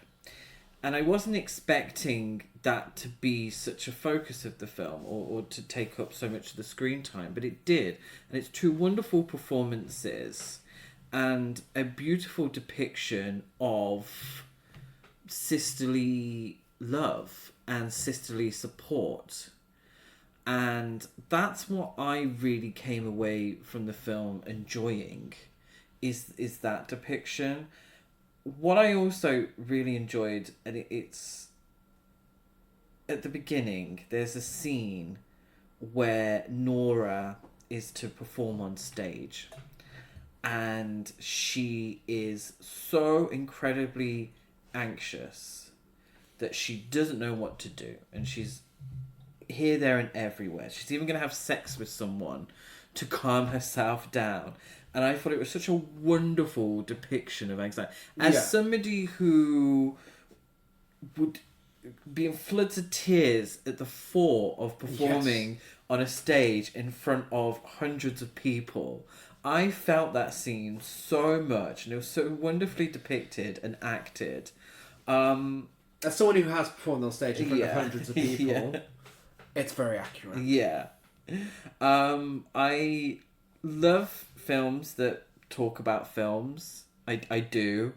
And this is a great one that talks about the film business and the process of making a film, and how it is for an actress in regards to the Elle Fanning character, but also how it is to an aging director. And yeah, I really, really loved the film. I think the acting was phenomenal. I really want to see, again, lots of nominations and awards season for the 4 main characters, for the director. Yeah, I really, really liked it. It is a great script. Great. There are so many subtle touches that are hilarious. Like the fact that, Elle Fanning is essentially used to create what Stellan Skarsgård can't have within the film that he's making. And there's just a very simple scene where we get the reveal of Elle Fanning with her brunette hair. And her next to Renate Reinsve, who he couldn't get to act in the film. I don't know why, I just find that so funny. There's just these little things that are so funny when you watch it in context of the film. But it really is phenomenal, and I need to see the rest of Joachim Trier's films. Yes, yeah. It's a film about how sometimes it feels impossible to really tell someone how you actually feel. Yeah. But until you actually do that, until you stop repressing those emotions, things are never going to get resolved. Yeah. So, what is in at number 7? In at number 7 for myself is Marty Supreme. Go on then. Oh, not your number 1. No. Okay, here we are. So yes, Marty Supreme, written and directed by Josh Safdie, also written by Ronald Bronstein, and starring Timothée Chalamet, Gwyneth Paltrow, Odessa A'zion, Kevin O'Leary, Abel Ferrara, Tyler the Creator, and Fran Drescher. Also starring Penn Jillette, the best a man can get. Shut the fuck up. And Sandra Bernhardt. Sorry. Wow. And in the 1950s New York, Marty Mauser, a young man with a dream no one respects, goes to hell and back in pursuit of greatness. Now, this apparently is based on a real person, to some extent, but I don't think it's a biography. What I think it is a biography of is America. This film had me in turmoil so much whilst watching it. Number one, because it goes a mile a minute. Mm-hmm. It never stops. It keeps going. It's 150 minutes long and it goes. It's so fast. It's anxiety inducing. It's frustrating. Infuriating. The character of Marty, you just want to slap him. Yeah. You really do. But it's an incredibly well-made film. And I was up and down with my rating for it. Because in the back of my mind, I thought to myself, are we meant to like this guy? Like, what is the message here? Who is this? And then there was a moment in the film where I realised, this guy is America. Yeah. This guy is so abrasive and so hell-bent on pushing his own agenda forward, not caring who he hurts or dismisses on the way. And like, this is America. This is genius. Yeah. Really genius. Because it's hilariously funny on its way there as well. And I just enjoyed the hell out of it. Yeah. Crazy. It's wacky at times as well. It's, marketed as a sports film. But make no mistake, this is a fucking war film. This is an anti-war film. And one of the most intelligent films of the year. I feel like people may, and I'm talking about the Fight Club crowd, may misunderstand it as he's a likable guy and so on. But he is a piece of shit. And this film never, if you really pay attention, this film never lets you forget that he is a piece of shit. And that's why it works so well. Because he is America. And because he is loud, obnoxious, and in your face. And the fact that the press tour really hammers that down as well. I feel like Timothée Chalamet's in on the joke. He is, yeah, and he is phenomenal here. He may be doing a satirical press tour where he's, acting like this character and saying that it's the best performance, but he's right. It is his best performance. And I think he is a good actor, but he really channels this arrogance and the ambition that goes with it, and he's so fucking good. Gwyneth Paltrow is phenomenal as this old-time actor who's now on stage and struggling.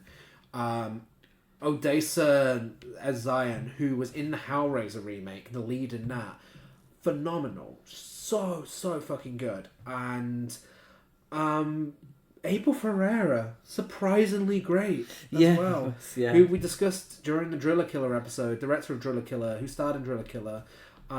He plays an unhinged character here, and he's so good at it. Tyler the Creator is great. Luke Manley, Fran Drescher, Kevin O'Leary, everyone in this cast brings their A game. Okay, I didn't know Kevin O'Leary. Now, Kevin O'Leary plays Gwyneth Paltrow's husband, yeah? Yeah. So, he's not been in anything, because he's not an actor. No? No. He's a Canadian businessman. And I felt like I recognised him. I thought he was from The Bear, if I'm honest. No. I think he is from... Is it Shark Tank? Yeah, Shark Tank. So Shark Tank is the American version of Dragon's Den. Oh, wow.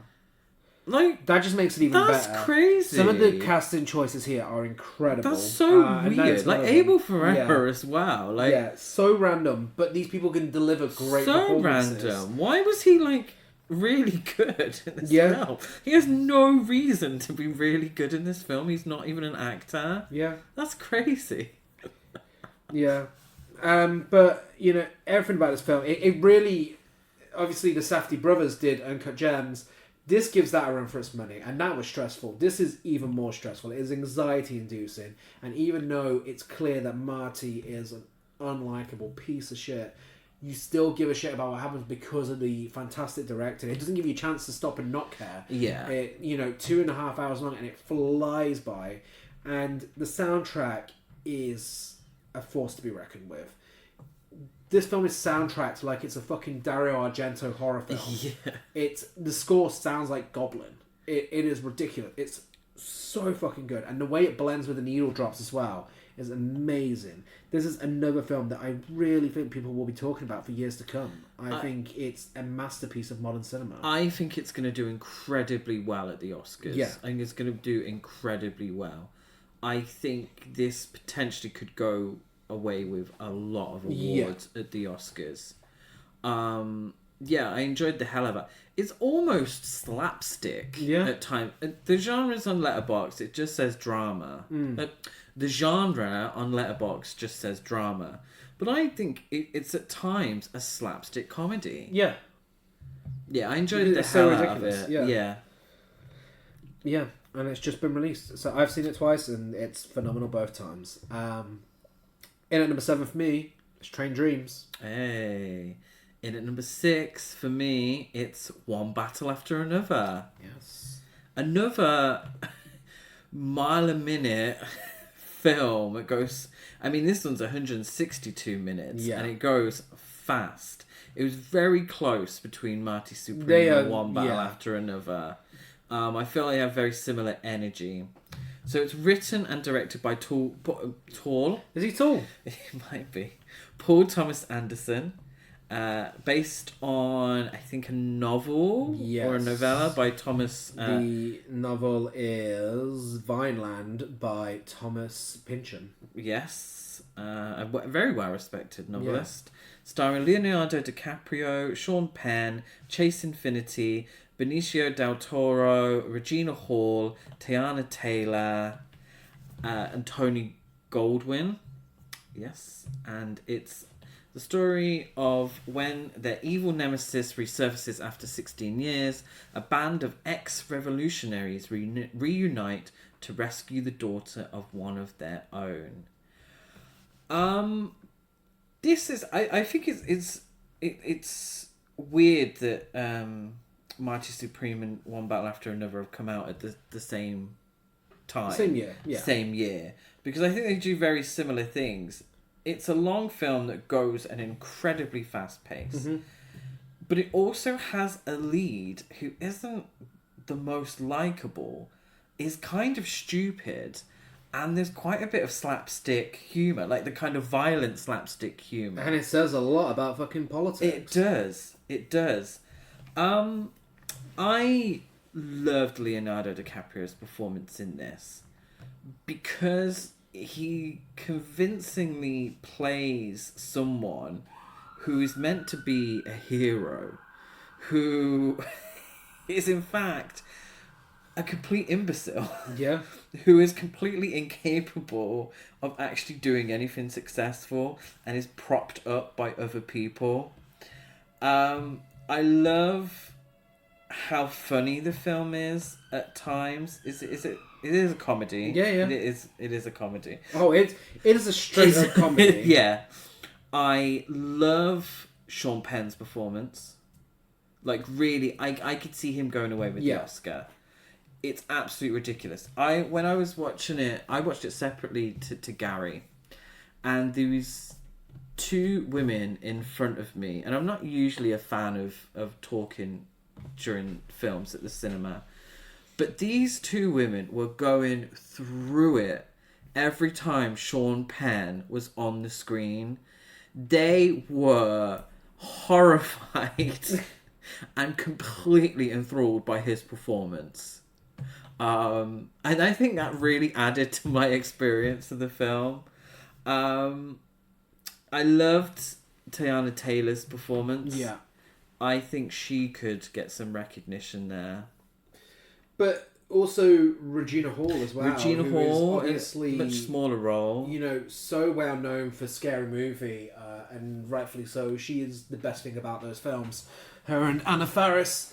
But in here, she gets a small role, but she, you know, much like Judy Greer in The Long Walk, makes a massive impact with that small screen time, which feels like a classic Best Supporting Actress story. You know, someone unsuspected gives a small performance, but really packs a punch. But yeah, as you were saying about Sean Penn, for me, it felt like he was channeling Dennis Hopper in Blue Velvet. Yeah, you know, it is an unhinged performance completely. that is intense, but also at times so funny with what he does. I feel like Chase Infinity is just as much a lead as Leonardo DiCaprio. Yeah, I mean, she's fantastic. But yeah, I mean, it's a film that deals with political violence, hypocrisy, and fascism in a modern setting that adapts a book from the 80s. Which is apparent at first, but as it settles into its style, it works so well, and you can see how it translates perfectly to 2025, which I think really says a lot about the state of politics. But it's you know, serious themes executed perfectly within a very funny film, a very funny and very intense film, and the cinematography is just mind-blowing, and again, has to be seen on the big screen, I fully believe. It's really beautiful looking, and it captures the fast-moving action in such a captivating way that has a fantastic score on top of it, as well as some brilliant needle drops. I really think it is some of Paul Thomas Anderson's best work. Yeah. Really, really interesting. And I'm not a massive fan of long films. I think a film has to earn its length if it's going to go almost 3 hours. And this really did. Yeah. It's so wild and hilarious at times. The pacing is phenomenal. And just to mention Benicio del Toro as well, who was great too. And I think he might get a little overshadowed by Sean Penn at awards season, but I'd like to see him get some recognition because he was really, really great in the film too. Highly recommend. Great film. And number 6 for me is Sorry Baby. Nice. In at number 5 for me, it's Sentimental Value. In at number 5 for me, it's Bugonia. Hey. In at number 4 for me, I feel like we're going to get the big reveal. It's Sinners. We can't discuss that yet. In at number 4 for me is One Battle After Another. In at number 3 for me, it's Memoir of a Snail. In at number 3 for me, it's Marty Supreme. At number 2, it's Hard Truths. And number 2 for me is, of course, Die My Love. So, before we get to our number 1s, how about some honourable mentions? Yes. For me, of course, you mentioned The Last Showgirl and Baby Girl. They are 28 years later. They're definitely on my honourable mentions. But also Eternity, again, a film Chris hasn't seen that I saw, matches with another honourable mention, Bridget Jones' Mad About the Boy, and Materialists, in my belief that rom-coms are fully back.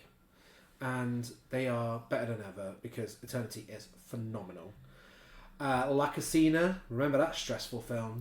Yes. Zootopia 2, Frankenstein, Pillion, a great trio of Thunderbolts, Superman, and Fantastic Four First Steps. superhero films been up and down the last few years. This year, those three really brought it back, especially Thunderbolts. Speaking of favourite performances of the year, Florence Pugh is phenomenal in that film. Yeah, she did a wonderful job in a great film.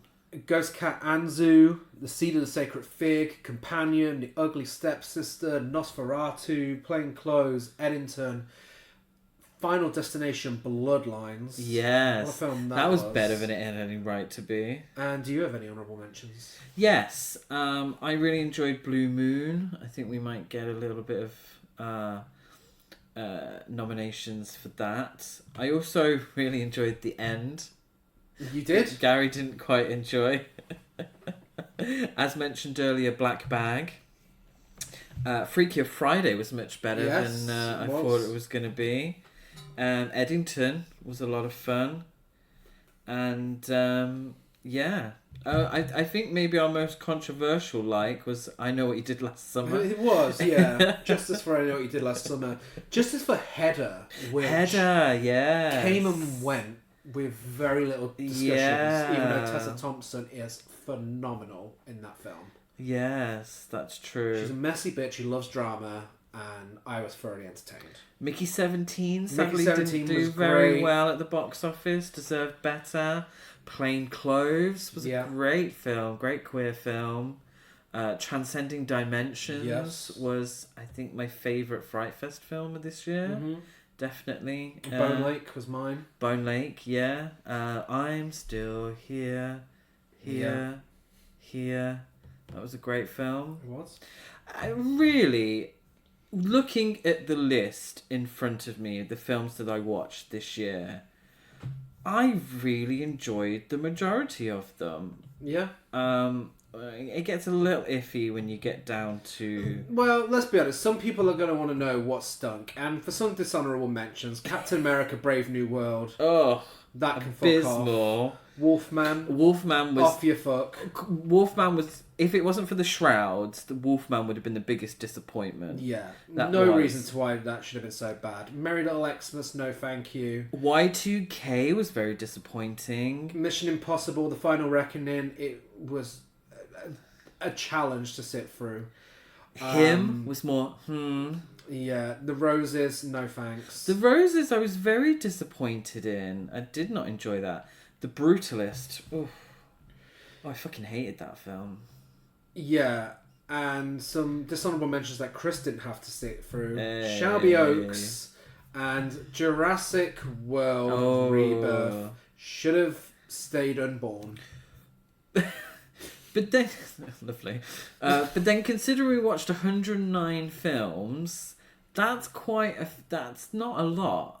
Yeah. One thing is, and I swear we'll get to the end of this episode soon, but one takeaway I have from 2025 is about being more selective about the films that we watched. Yeah. Because we can sit here and say that overall, the films that we watched in 2025 were pretty damn good on average. We had a fun time with so many of these films, and that's because we made a conscious decision not just to watch anything and everything. And people can if they want, if that's how they want to watch films, if they just want to watch everything, then that's up to them. But I feel like 2025 in terms of our cinema going has been so much better than maybe in previous years overall, because we were very clear about what we did and didn't want to watch.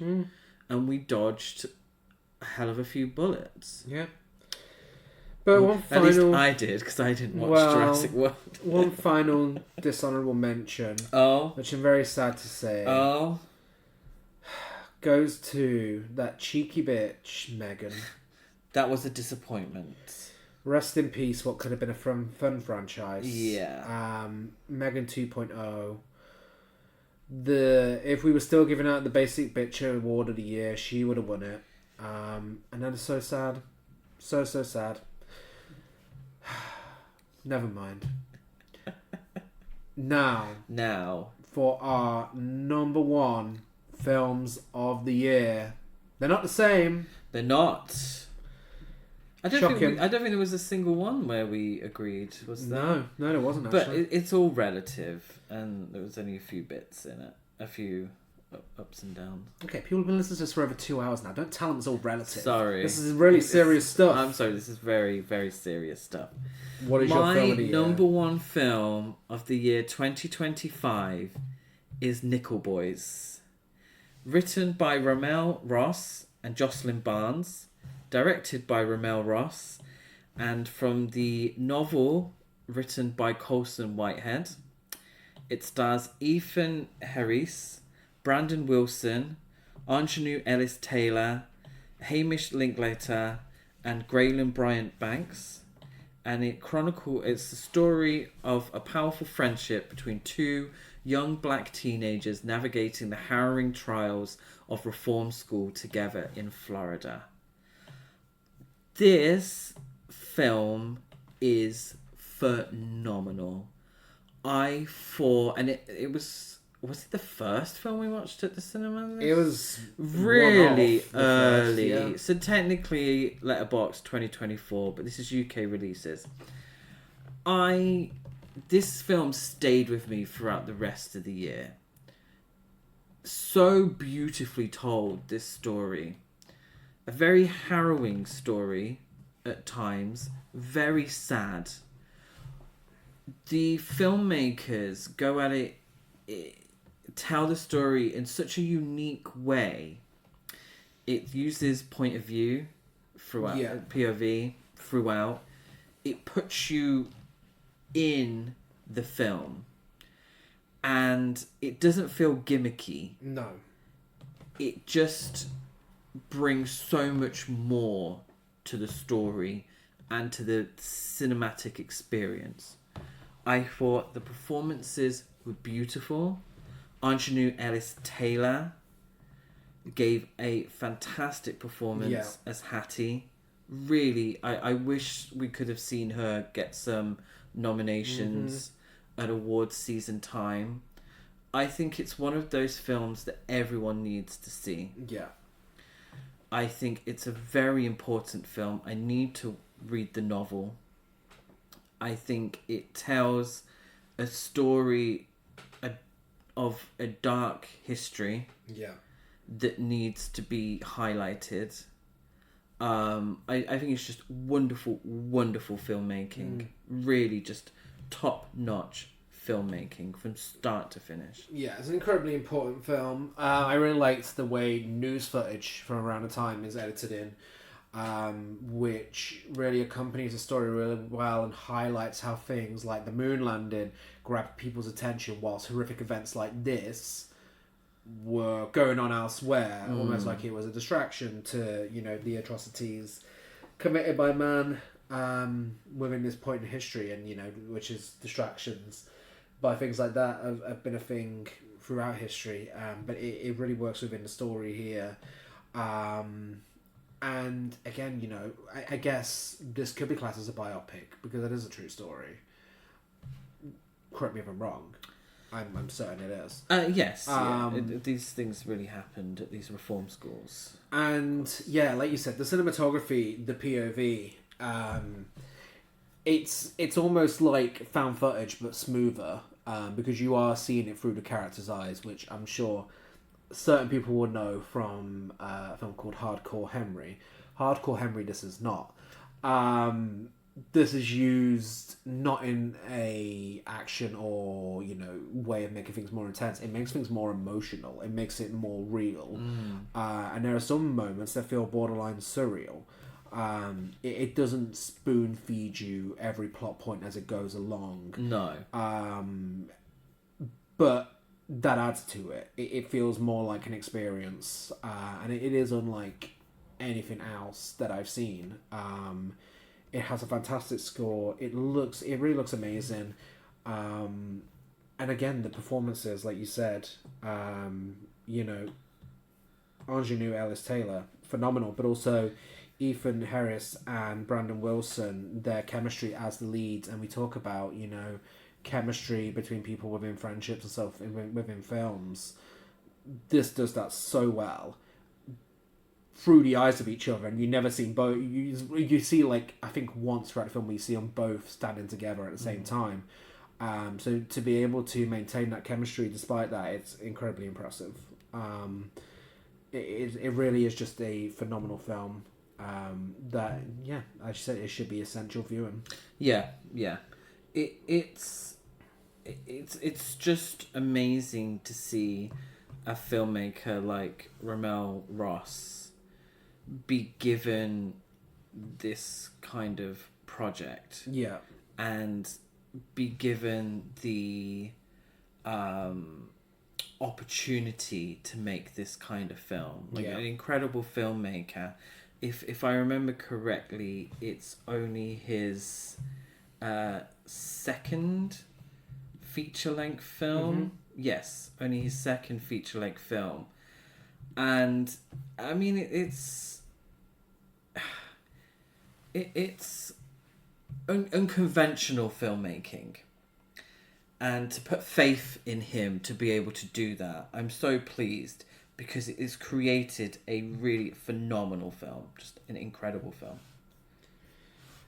And for my film of the year, number one place, it is, of course, Sinners.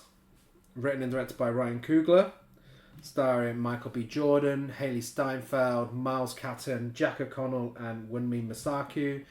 And it's about trying to leave their troubled lives behind. Twin brothers return to their hometown to start again, only to discover that an even greater evil is waiting to welcome them back. Again, as I said when I was talking about Die My Love and how that was nearly my film of the year, I just can't deny the greatness of Sinners. Again, came out of nowhere. For me, this is the best horror film of the decade so far. It takes notable references. You know its influences. You can see them there. But it does something completely exciting, fresh, and original with them. This isn't just a horror film. This is a musical. You know, and it's an action film, and it's a drama. You know, the first half of this film is a drama. The first half of this film is not a horror film. But in the same way as something like From Dusk Till Dawn, which I'm sure would have been an influence here, it puts these people in the wrong place at the wrong time, and it's situational horror, and it's done brilliantly, whilst dealing with themes such as religion, culture, the power of music, and white people stealing art from black artists whilst playing it off as their own. And to do that in the form of a vampire film is a work of genius that I'm surprised has not been done before. It's done in a metaphorical way that there's no subtlety to it, and it doesn't need to be subtle. It's so in your face, and it works that way. And it gives us some really great and likeable characters. You root for them. You want them to do well by the end of the film. And, the performances only, push that further. Someone like Wunmi Masaku, again, should be receiving attention for award season. Hailey Steinfeld, fantastic. Michael B. Jordan is phenomenal as both roles. I feel we should get Michael B. Jordan nominations, because he does a phenomenal job. Yeah. It feels like a throwback to 70s grindhouse films, 80s vampire films, but also action horror from the noughties as well. It's incredibly sexy, it's sweaty, it's gory, it's intense, and so stylish. There is one scene in this film that gave me chills. The big musical sequence that I'm sure everyone is familiar with by this point. But when that happened in the cinema, I could not believe what I was seeing. It completely blew me away. And it's why I could not deny this being film of the year. With a scene like that, it's on another level. It really is groundbreaking. It mixes CGI with practical effects, as any good modern horror film should do.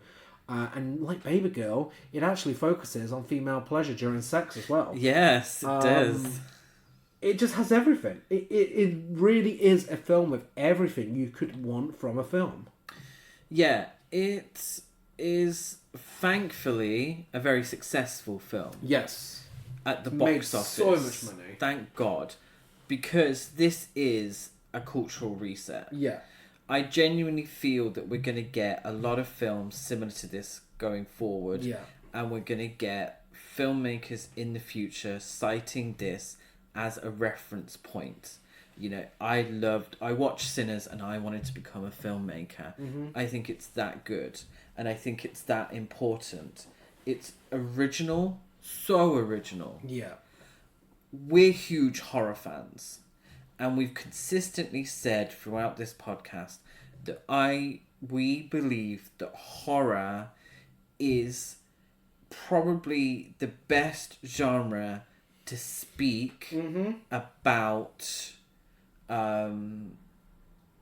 issues, world issues, with all those themes and such. Horror is a great genre to be able to do that. And I think what it speaks about is very important. The idea of the importance of black music, taking back ownership of black music from white artists who have stolen it and for their own, I think is an incredible theme for a film, for a horror film. And to be able to do that in such a wonderful way, it's top tier filmmaking. Yeah. And that scene, that musical scene that you speak of, I think will be held in regard for decades. Yeah. Really, goosebumps. Yeah. Really. And that is our top 20, or top 40 as you may have it, films of 2025. Well, I think it works out like top 25. Well, yeah, something like between us, something like that. You can find us on all social media by searching the name of the podcast, and if you could go give us a rate, review, and subscribe wherever you listen to us, it really helps us and we'd be so grateful. Right. I guess we better announce our next season. Yes, now the Video Nasties is over, our next season It's going to be called... is going to be called Scream As If You Know 10 Things I Hate About Bandcamp, or How Millennial Teen Movies Taught Me Everything I Know About Sex, Friendship, and the American Dream. And there we have it. There we have it. Our season on teen films ranging from Clueless to Sky High between 1995 and 2005. I love how Sky High is a reference. It is the I've bookend. never seen It is the Sky bookend. High. It is the last film that feels like those films. Within that time, 1995 to 2005 will begin in February. Yes, we'll be talking about millennial teen cinema. That we will. So we will be back in the same time, same place, after a month off in February. Bye.